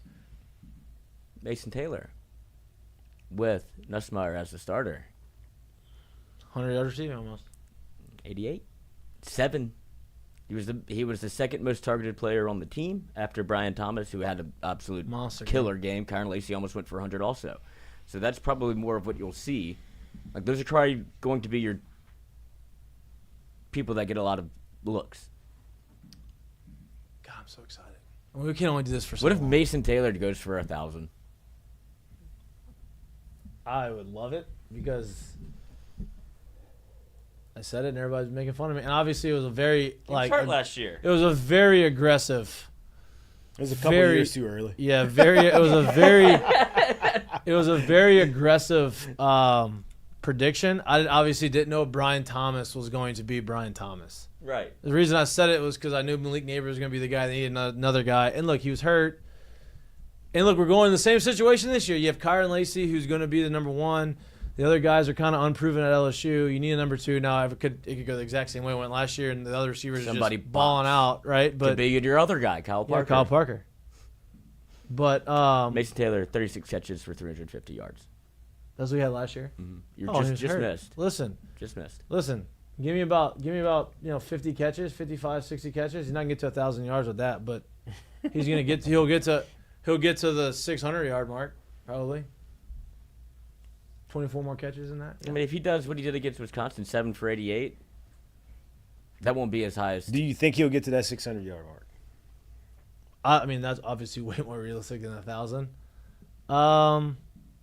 They just have so many people that can get the rock. No, do you think he'll get there? I think he could get there. Yeah, I think he will. I think he could get there. I don't think he will. Not because he's not because of him. He's not good. Yeah, I don't mean it that way at all. No, I don't think he will because of Pimpton and because of Trades. Like I think those guys will be factors into the passing game, at the tight end spot more than what people think. And then obviously you have all the other guys running around as pass catchers as well. I don't think he'll get there because they're going to be able to disperse it a little bit more evenly throughout the rest of them. That's the only reason why. Yeah, and you could be right. I mean, it could be, I hope it is, but if it is, it's good for LSU, right? Regardless. If he gets there or if the group gets there, it's great for him. Right. So, it doesn't really matter. I'm just saying I don't think it'll be him because I don't think you have to use him in that situation because of what you have behind him. I'm interested to see how much those two that you named play a factor. Do you think Zay Alexander is going to play? I don't think we get him back until late October, November. If you get him. I agree with that, but they keep saying that he's cleared. He just hasn't he's shown enough confidence in himself yet. Not ability, but in the knee. That's what I think. It's gonna take a while. I mean, you hadn't heard him bring up his name much, so it just makes you feel like he's not going to play much, if at all. You meant in this game? Yeah. Yeah, I don't think he's gonna be much of a factor at all in this game. Yeah. I'm 50-50 on it.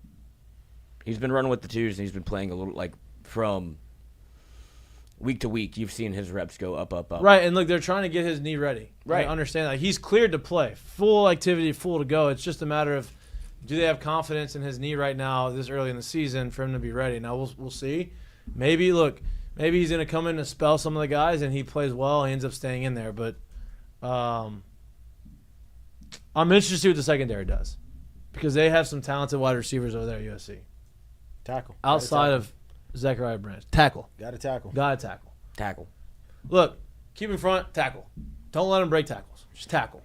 I really do think that's the name of the game for this defense, though, man. I think it is. We got guys up front and enough of them up front that's just going to do their job, right? They're not going to be super impactful. They're not going to be having 30 TFLs on the season from the up front guys. But I think they're going to do enough of their job to where when the ball gets to you, wherever it is, you tackle the football. You bring the football down more often than you're missing tackles and letting guys break away and do things like that. I think that's the name of what they're trying to do this year. And I think if they can do that, they're going to be more than all right. Way more than all right. I think the defense is going to be just fine. Me too. And look, that sets the tone, dude. Offense could be really good, but the defense sets the tone. If the defense is flying around, the stadium is buzzing.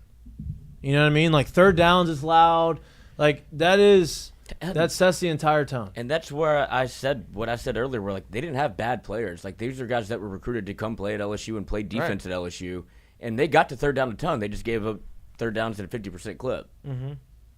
So at an alarming clip. That was crazy. It was 3rd and 1 or 3rd and 18. It didn't matter. It didn't matter what the down and distance was, or what the distance was on third down at least.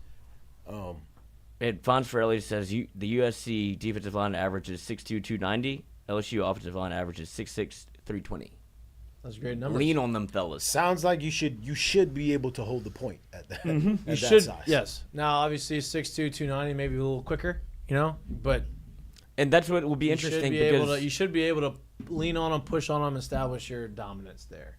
Because from everything that we've seen at practice, a lot of what the offense is predicated on is a lot of side to side, whether it be Aaron Anderson in motion, the running backs going RPO type stuff. So if they're quicker, it'd be interesting. But I also think you can just give it to Caleb Jackson.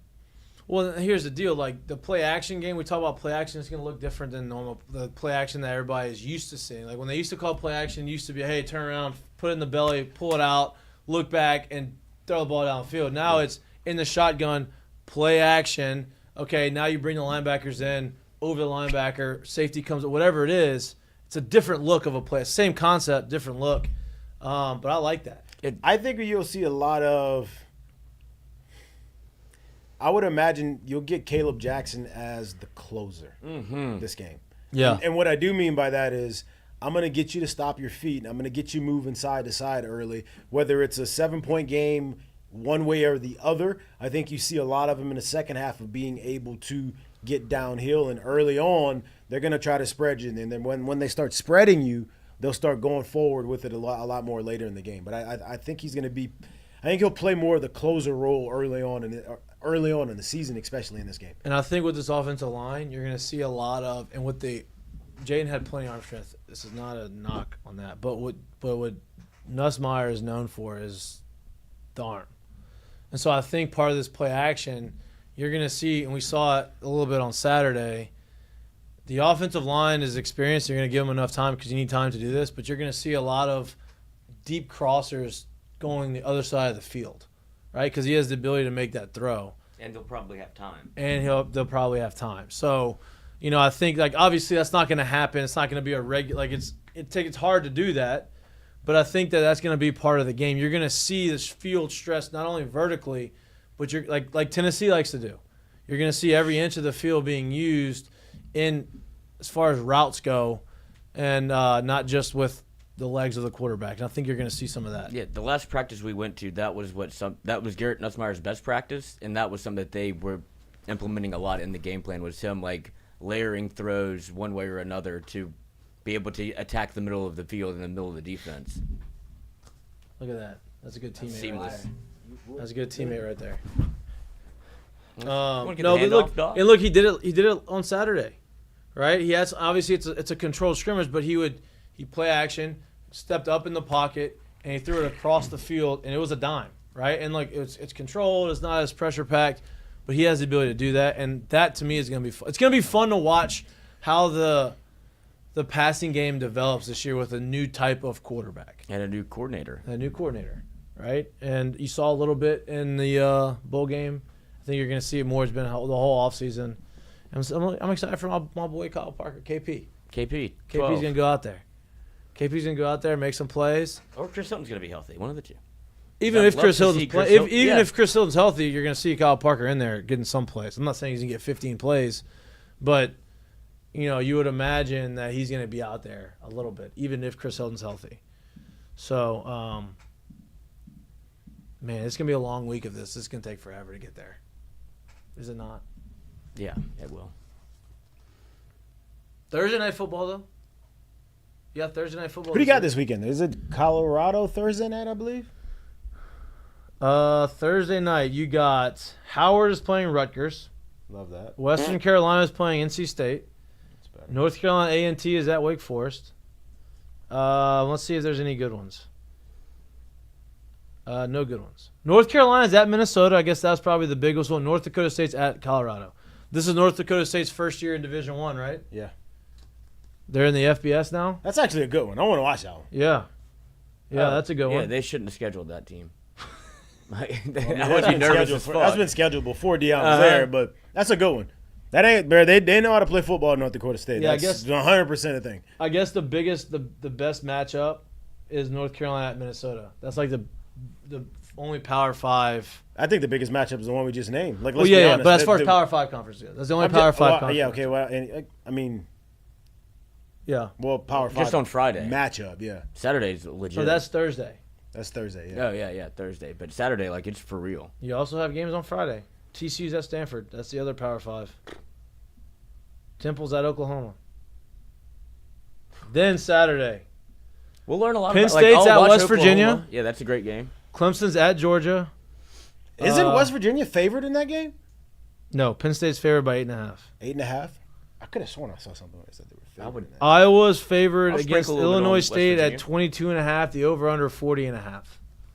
For Iowa. what? Iowa? I'm taking the under. Dog, prove it. Vanderbilt, Virginia Tech's at Vandy.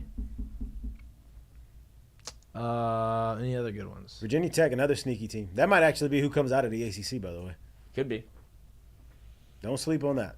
They're only 13-point favorites at Vandy. Miami. What's their line? Are you looking at it? Don't tell me. I'm looking at it. I want you to guess. Oh, I don't have to look it up. Miami, Florida. What's the line? Miami minus 4.5. Miami at 5.5. Miami at 2.5. Love it. A lot And of, I lot might of confidence take in Florida. Florida. I am too, dude. Just to see. Just to see. Just to That could be the horse. That could be the horse you ride on throughout the Eh. whole year. The underdog Well, the all ACC year. will really, really not like this thing if they come out and get smacked. They're two better teams get smacked in game. They're not gonna like that. Ooh-wee, that's not gonna be good. Y'all tried to leave, cuz. They've been doing their best at trying to keep up in the propaganda game, if you will, If that happens with 2 of their top dogs getting smacked in week 1 or week 0 and week 1. Little old Clemson. Nah, oh, that's another one, yeah. Clemson as well. I'm That would trying be to see. hilarious. There's another game on here that I saw with a spread that I was like, damn, I kind of like the spread. This is me just being stupid in football season again. Hey, you got extra money, though. You found some. I got some extra money. It was like a 32.5 point spread. Akron, Ohio State. Nope. Colorado State, Texas. Nope. Where was it? Fresno State, Michigan. I'm taking Fresno State. That's what it was. Fresno State, Michigan. I think I'm taking Fresno. I'm taking the see. points. Like I said, I just want to see. Prove it. A lot of things going on. You know, Fresno State always seems to be a lot of noise come out of Michigan lately. Yeah, a lot of things. Fresno always seems like they put up points. You know, they always do something. They're What's always the game solid. you think of when you think of Fresno State? I don't know.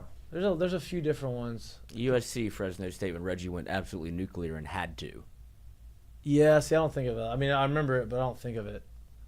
I don't think of any games. Me either. I mean, I just think of Fresno. Okay, damn, Fresno Salty. kind of like comes out of nowhere and scores a bunch of points. I think of when I used to play, when I started a dynasty when I was like in Speaking high school of, with Fresno State. That's about. I'm that's glad about you it. brought that up. That's about it. Old Dominion.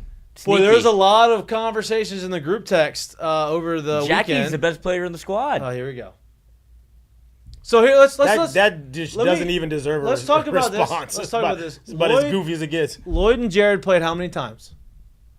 3, 4. We talked Four? about. Four. Hey, I got clapped. for a second. I thought Jared was just lying about having the game, not necessarily. Me too. Because he was just very nonchalant about it. But I've seen Jared play video games back in the day, and he could always play. Not a lot's changed then. So he's very good. He actually has the game. They played how many times? 3 times? 4 times. 3 or 4 times, and you didn't score double digits. No, one time you scored 14 points. I got a 3 and out, and then a touchdown. I was up 7-0. And that was that it. was You it. never scored double digits, right? I lost 42-7. So, yeah, Lloyd didn't do great. But He it has was some work fun. to It was do. closer than the And then- experts thought. And then Jack, Oh, was it? and then Jack played Jared, and Jack got smoked the first 2 games and salvaged the road. Look, the road team was game 3 of the series. Road team had their bags packed. They were leaving from Cleveland, Ohio, and they were going to L.A. And they were looking forward to the dinner they had set Yeah, up. we already won the series. It was a day game, and they won the series, and then Jack ended up winning. Or I Winning. could just tell you what really happened was I out schemed myself in the sense of I played with a team who's a 3-4 team. Who'd you I play? put them in Who'd you 4-3. They play got with? big guys. I had to play with Nebraska. Okay. Was it Nebraska? I think Matt it was Rule? Nebraska. No, no. It was Yeah, Nebraska. it was Nebraska. I had to play you with watched? Nebraska. No. I had to play with You just Nebraska, knew? who's a 3-4 team. I put them in a 4-3. You got big guys trying to play. Bad coaching on your part. It's bad coaching on my part. Yeah, I put okay. myself in that situation. And who did he play with? He had Ole Miss in that game. Okay, so he had a better team, Yeah, of course. right? He didn't think it was going to happen with Who even did, teams. who did did you? y'all play with the first 2? Who was the match with the first 2 teams? Now, that's good questions. Not very good teams. I don't remember who they were, though. He said that you had better teams in the first 2 games. I don't remember who And they then were. he got lucky with. I mean, we do it. I mean, Oh, y'all just do a random draw. yeah, you go. Yeah. You go 3. Got to. But my point is How none do- of the how do y'all games. do the random draw? I'll put it like this: triangle. only one team. Oh, they actually had that. Okay. There was only one team that had legit offensive weapons. It was the Ole Miss team. Nobody else did we play with that had legit players. Don't tell Matt Rule So that. there you go. Matt Rule thinks he's got a good team. Did you over start there in Raiola? Nebraska. Yeah, I threw for 500, 600 yards in that Oh, game. Jesus. Yeah. I told you I out-schemed myself on the defensive side. Yeah. 'Cause Oklahoma we didn't State's have. good. There's no speed on that Oklahoma defense. That's what I've had. When I had. Oh. You heard that? There's no speed on that defense. I out-schemed myself with that. Yeah. Back in the day, it used to be close your eyes and scroll and then let it go, and that's how you pick your team. Before Now they have a put random- a random button. Yeah, now on they have it. a randomizer. That was so much fun. But like, But you can only do it when you're together. Yeah. Because you can't cheat. You know, someone's gonna cheat and do it. But it's so funny that we all kind of think the same. We're like, random. He's like, 3 got to figure 4. And I was like, yep, that's exactly what we used to do. And I was like, oh, it's so back. It was so much fun to play. He kicked the shit out of me, but I had so much fun. All we did was talk shit the entire time. and y'all talk shit after. And after, And all you did was stir the pot when Jack. I you did. know, I know. I knew it was happening. I was like, you tried to mediate. I was like, oh, look at you trying to be play I fair. kind of tried to poke the bear a little bit. I gave a little couple quotes. I know the you quote you just said. felt left out. You know, I was just like, damn, I can't get into this. I didn't see it. I didn't participate. You don't have it. I don't have it. I need to get it. I love it. I want to play it now bad. I really want to play it bad. All I know is I'll neither beat the one- shit out of you. All I know is neither one of y'all can shake a stick at me. That's all I can say. I'll get you. I tell you what, if I beat you, and I hadn't played a video game in 10 years, that'd be not. I'm good. real fun to play against. Lloyd's the worst one in the group. I'm just gonna be honest with you. I gotta be. But Do you play? So how's it? I mean, you included too. What is it? I mean, I don't know. I haven't even looked at it. I haven't even seen what it looked like on the screen.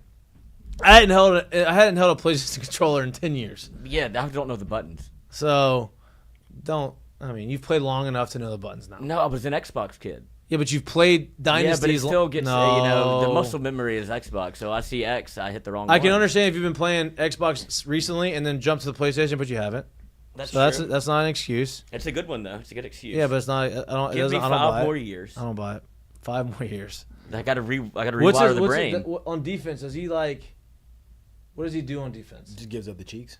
Mm-hmm. But like, does he like? So Lloyd, the best defenders play in the secondary with their guy and like going out and run, or a linebacker or something. That's what I do. Is that what you do? Yeah, he's running around like a fucking chicken with his head cut off. It's not no scheme. But That's that's like so you confusing have the shit out of the me. best guy is you have the best player, the best athlete in the secondary. He's playing You literally linebacker. run around. Yeah, Is that? Tell me. It's I'm not right. football. Tell me I'm not right. He's like, I play football. Did It's I like, not call it? Is Lloyd, that Lloyd thinks I'm over here. Nah, I'm like, Lloyd, I'm just playing football because I know I've never what your seen goofy that ass is ever gonna do. happen in football. It's all good, bro. you have a guy. You're hoping it's a safety. No, I don't do it. I can use it from a lot of different spots. Yeah, right. Yeah. Lloyd doesn't like Lloyd And doesn't look, like it though. It used to be when you play, the easiest not way to do it football. on defense is to play as a defensive end and try to get to the quarterback. I think that based off of what I've been hearing is I don't think that works in this game. You got to Well, play. no, you're a pussy if you do that. Why? Because you're not playing. You're just playing rushing the quarterback. They want you out there playing defense. Yeah, you got Go right. make a play. Yeah, It's easier to play defensive line. of course it is. Like if 'Cause I start you- getting clapped against the computer, I go straight to defensive line. Like, hold on, let me reset. Give me- we're not getting pressure. I gotta get pressure. I gotta get some That's pressure. the I never do Yeah. that. I'm lurking all day. Don't matter who I'm Yeah, playing. he's not playing. Because here's the football. deal: if you're playing linebacker or you're playing safety, a lot of pressure you on can roam yourself. and then you're controlling it, so you're already moving faster than the computer's moving anyway. So then you can Get you come in down. trouble. You can come down and make some plays. Make some Really good tackles. users just attack the other user. Do you use your catch? Oh, I use her everything. Oh, that's how he crushed you, didn't he? He's good at the game. He would throw it and he would just become the receiver, and all of a sudden he's just I by. use her everything. Everything. I had some plays. I flashed. Who cares? Damn. Me? My style of Me? defense. Who cares? I'm gonna give up a couple, Sorry, Lloyd. but I'm coming at Oh your no, it was neck. good. It all was game. like I said, I haven't had that much fun playing a video game since I was probably in And look, I'm happy. junior high. I'm happy Jack got a salvage. Jack. I mean, Lloyd legit thought he was gonna be somewhere in the game, and he quickly I was in the realized game. that, oh my God, this is not the same level. Oh, DC's up. Let's go. Mesh streams. Runners on second and third. 1 out. Third at bat of the game. Oh, 1-0. Fastball elevated. No, I think his runners on first and second. I'm blind. First and second. So you can't make that mistake playing NCAA. That's a bad. pick. Hey, so is the home field advantage a real thing? On the game, yeah. Yes. Unless you play on a Damn. neutral field. Nestor yeah. just won't come down the zone. Everything's up. 2 fastballs up. 2-0. Hitters count again.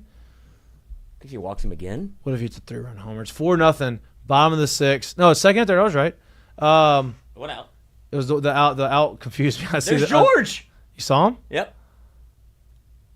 Oh, change up, down and away. Good pitch. 2-0. God, you're ahead of me. It's gay. Boy, he wishes this guy was throwing 100 miles an hour right now. Yeah, he's moving but he's At least, great. look, at and he's bats. better than me. I know that's what I wished. I wished, and a guy throws opposite of 100. This guy's he's gonna pitch. He's gonna mix and match. He's trying to come in with his cutter Nestor is probably. 100% a Oh, pitcher. fastball in 93, Oh, you gotta 3-1, swing. Gotta swing. 3-1. That was a changeup. Yeah, you're way behind me. Well, I'm illegal. 3-1. You want to see the homer, Jerry?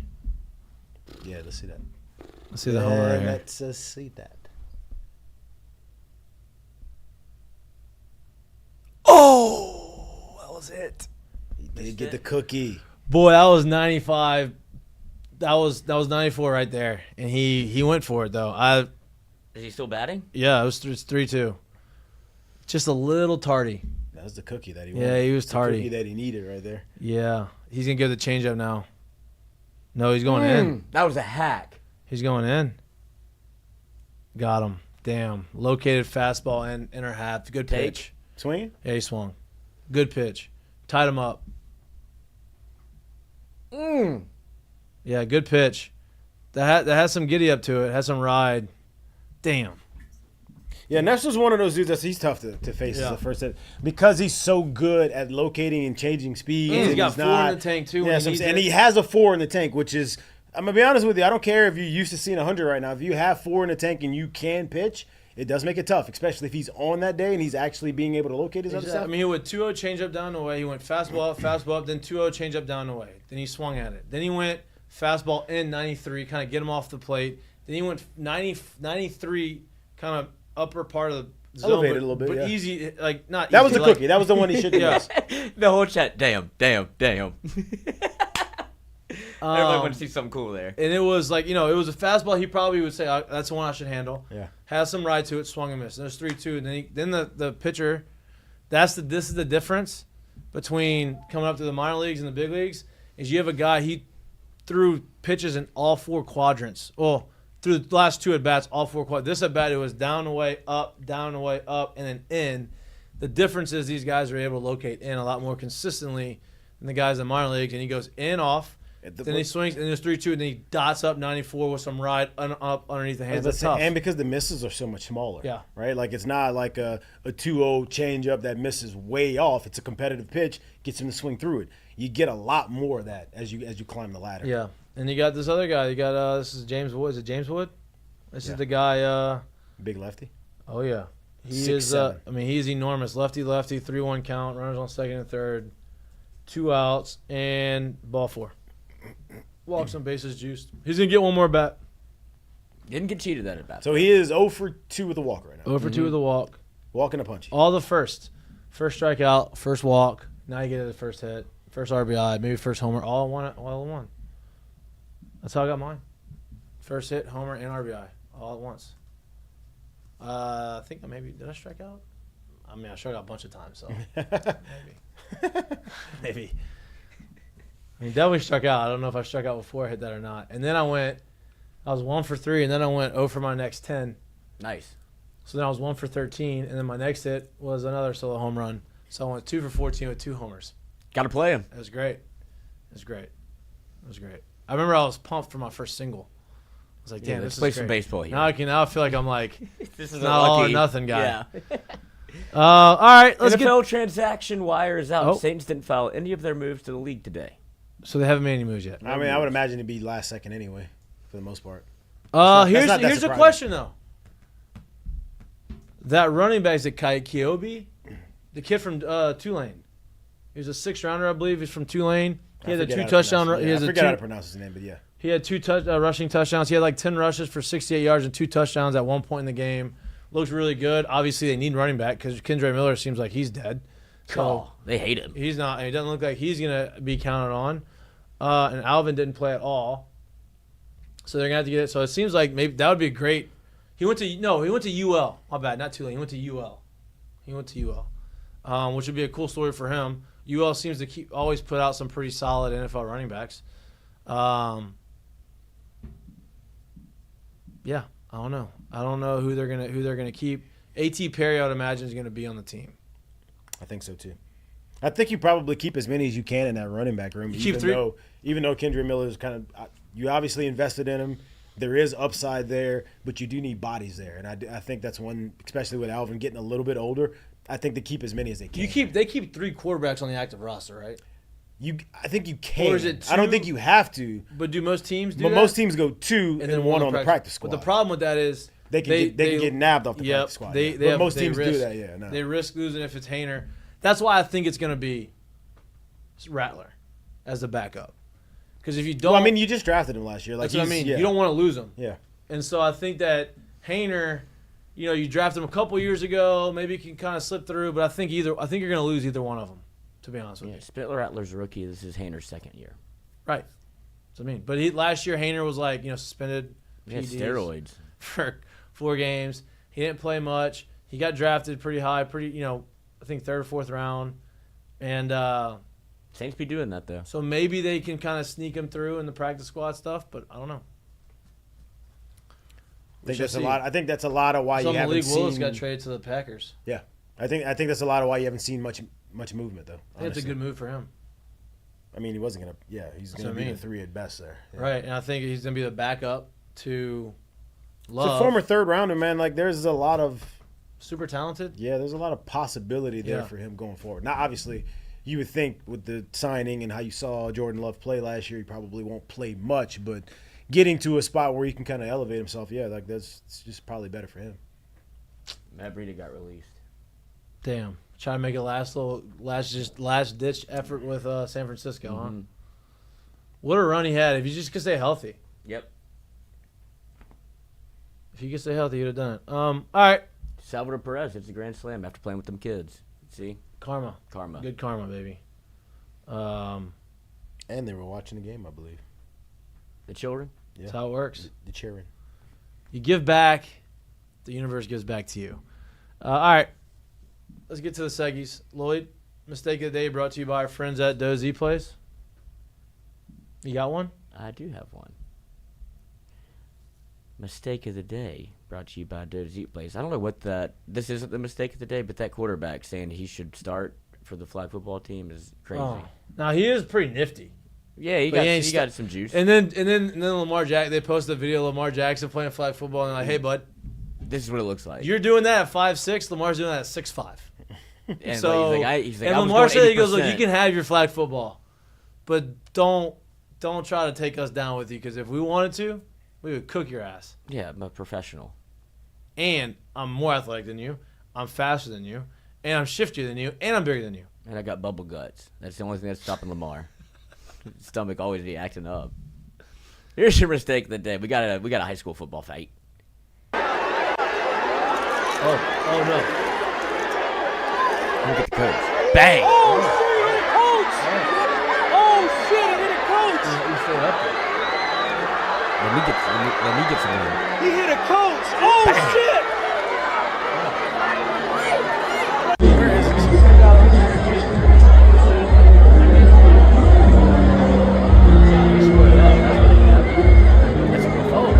Oh shit! Oh! Big job.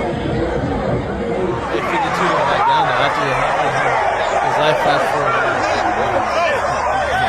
That's assault. Wait, the real mistake of the day is you. Trevor Madden should caught a stray out of nowhere. Oh, bro, how is What'd you say? Dude, it made me laugh out loud. Slop Fest? Slop fest is so true. He did look so sloppy. I mean, like, What are we doing? We're laying off all these people from ESPN. I didn't even know he was still around. I didn't know either until last year. Now, look, he's probably seems like a super nice guy. He really does. But we're laying off all these guys. I didn't even know, and all of a sudden he popped back up on my screen last year, and, like, shirt's, like, kind of untucked sloppily. His tie is, like, whatever, crooked. He has this weird, scraggly beard. I don't want to go at him, man, but I did see him. I'm not trying to be I did see him mean. on Canal Street one time in New Orleans, and I wasn't very. I thought. Yeah, I was just shocked to see him on ESPN still. After all the layoffs. He's a good college. I didn't want to trash the man, but, like, I mean, he just wasn't ready for the moment. He's a good college analyst. yeah, I guess. Anyway, You didn't have to come at me like that. I was giving you a compliment. I was gonna keep that under wraps. No, I was it's trying to be nice. It's so funny. All right, current call brought to you by our friends at Assured Partners. I mean, was it not? It was. It's a perfect way to describe it. Current call It'll get your boy. brought to you by. Oh God, here we go. That is my boy, Jared. I said, Lloyd, are you gonna bring up a curtain call, or you just want me? I think he's showing us Trevor Maddich. No, dude. I mean, That's how I saw him last year. Lloyd, come on, man. I still think I'm with you. I mean, we just got to. Hey, Trevor's probably the first one that knows. We got to tighten it up a little bit. Just tighten it up. All right. I'm not saying you need to lose. You just gotta Yeah, you don't have to lose your job. tight. Well, that's not. It was a movie quote from It's just tighter. from Knocked Up. Yeah, I know. I'm not saying you have to lose 10 pounds. I just need you to. Tighten. Tighten. All right, current Get call on the brought. scale. Step on the scale. Subtract. Step off the scale. Turn the cameras off. Current call brought to you by our friends at Assured Partners. This guy's a legend. Me. Curtain call, too. Preseason football is for one thing, and that's fighting in the stands. And I this think man, they're all footballs. You're gonna get that right. this But man had his priorities in mind. Not gonna spill the beer. Keep it up. See, the guys on the ground. No. Look at the elite awareness of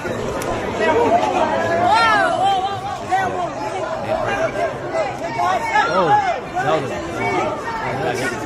some cheap shots.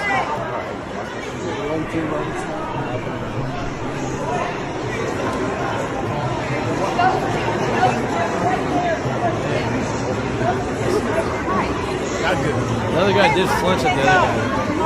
I don't know what happened before. The other guy came out of nowhere. Incredible. Yeah, tough. Not good.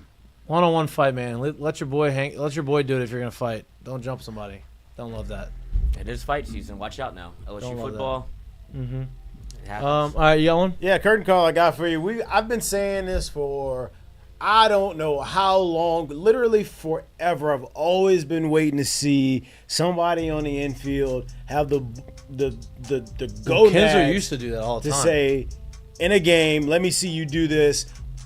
Here's a situation, set the scene, run on first base. We get a pop-up in the infield. The batter, the hitter, does not run full speed to first base because he's thinking it's already occupied. We got people here. Vlad Guerrero lets the ball drop, has enough IQ to watch the runner, see that he's not running hard, lets the ball drop, positions himself in a place to where he can quickly pick it up, tosses it to first. Now it becomes a tag play between the runner and second or first, and they get a double play in that situation instead of just getting one out.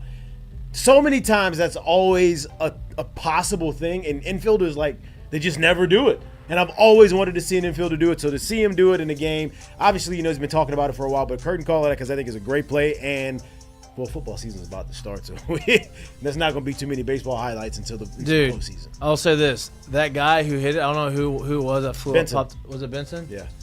That walk back to the dugout, you're like, oh, man. I'm probably not going to play the rest of today. I messed this thing up. Yep. Like, I popped it up. I know there's a guy occupied first base, but at least got to get to first base. By the way, that kid's huge. Huge. No, like he was I want to say either a Duke or North Carolina like basketball recruit. Really good athlete. Yeah. Really, really good. Yeah, he athlete. just look. He was frustrated. He missed the fastball. He was frustrated. He popped it up. Got on first base. Didn't think anything of it. Great awareness by Vlad Jr. Kinsler used to do it all the time, but it used to be he used to call it. He was like, hey, so let's just say Mik'd was hitting, and let's say they never played together. But let's say Miguel Cabrera was hitting and De La Cruz was on first. De La Cruz obviously has 60 stolen bases. Miguel Cabrera has negative bags. Doesn't even take a lead, right? So Kinsler used to say, hey, you look at the infield. Oh, my bad. He used to say, hey, boom. That means we're switching, which means if the ball was up in the infield, like a fly ball like that, not infield fly because it only got on first base, Kinsler would let it fall, get the guy out at second because he couldn't come off. So now he flipped the runner. So now you don't have De La Cruz at first who can run. You have Miguel Cabrera at first, which is going to take at least 2 hits to score him. So I've seen it that way. It's very hard to execute the double play because it's dependent on the hitter not running out of the box, and that's what happened. Yeah. Very good heads-up play by Vlad. Double play ball, way to execute it. Yeah, I mean, that's the biggest Tough part for of it. Benson Ball to go goes back in up. the dugout. You could do it any day, but ball goes up. Your first thought has got to be, what kind of effort am I getting here out of the box? And then, all right, I need to be positioned close enough to where when it bounces, it's not going to kick, right? It's going to die somewhere. So, like, those are the 2 biggest things you got to do, and a lot of guys they're just not willing to do it, so they make the safe play. And normally, like if it's in the dirt, they're probably not. It's going to be hard for them to do that because there's more chance of it kicking or bouncing or doing something. In the grass, deeper it goes, the more distance it goes out, you're obviously going to get not straight down. Yeah, so and like, the grass in is the not grass going to is move. easy. It's not going to bounce as much. So great play by him. Staying on the baseball theme because you're right. It is football season. We're not going to have many of this, but this one is one of our good friends, one of LSU's pride of LSU, Kevin Gosman. He got off to a up and down start to start the season. His ERA now is approaching 4.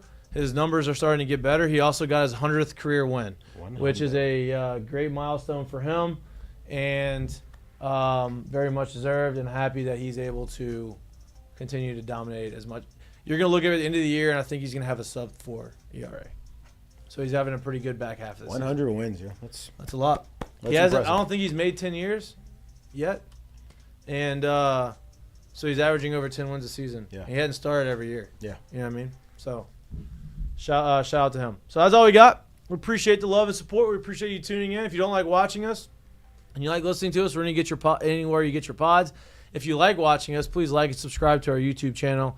We'll be back live in studio Wednesday from 6 to 8 p.m. It's Ask Mikie and Mitch.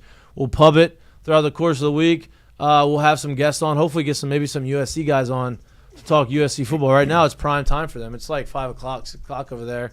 They got some time to talk, hopefully.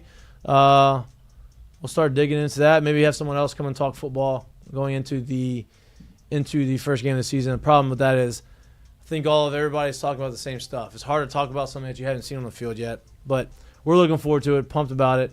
Talk about betting. We're going to get back into the betting conversations because, it's football season. Everybody likes to bet on football. I feel like we made good bets already. Yeah, Everybody likes to dust it off. Everybody. That's all we got. We appreciate you. We love y'all. Enjoy the rest of your Monday. We'll see you on Wednesday. Peace.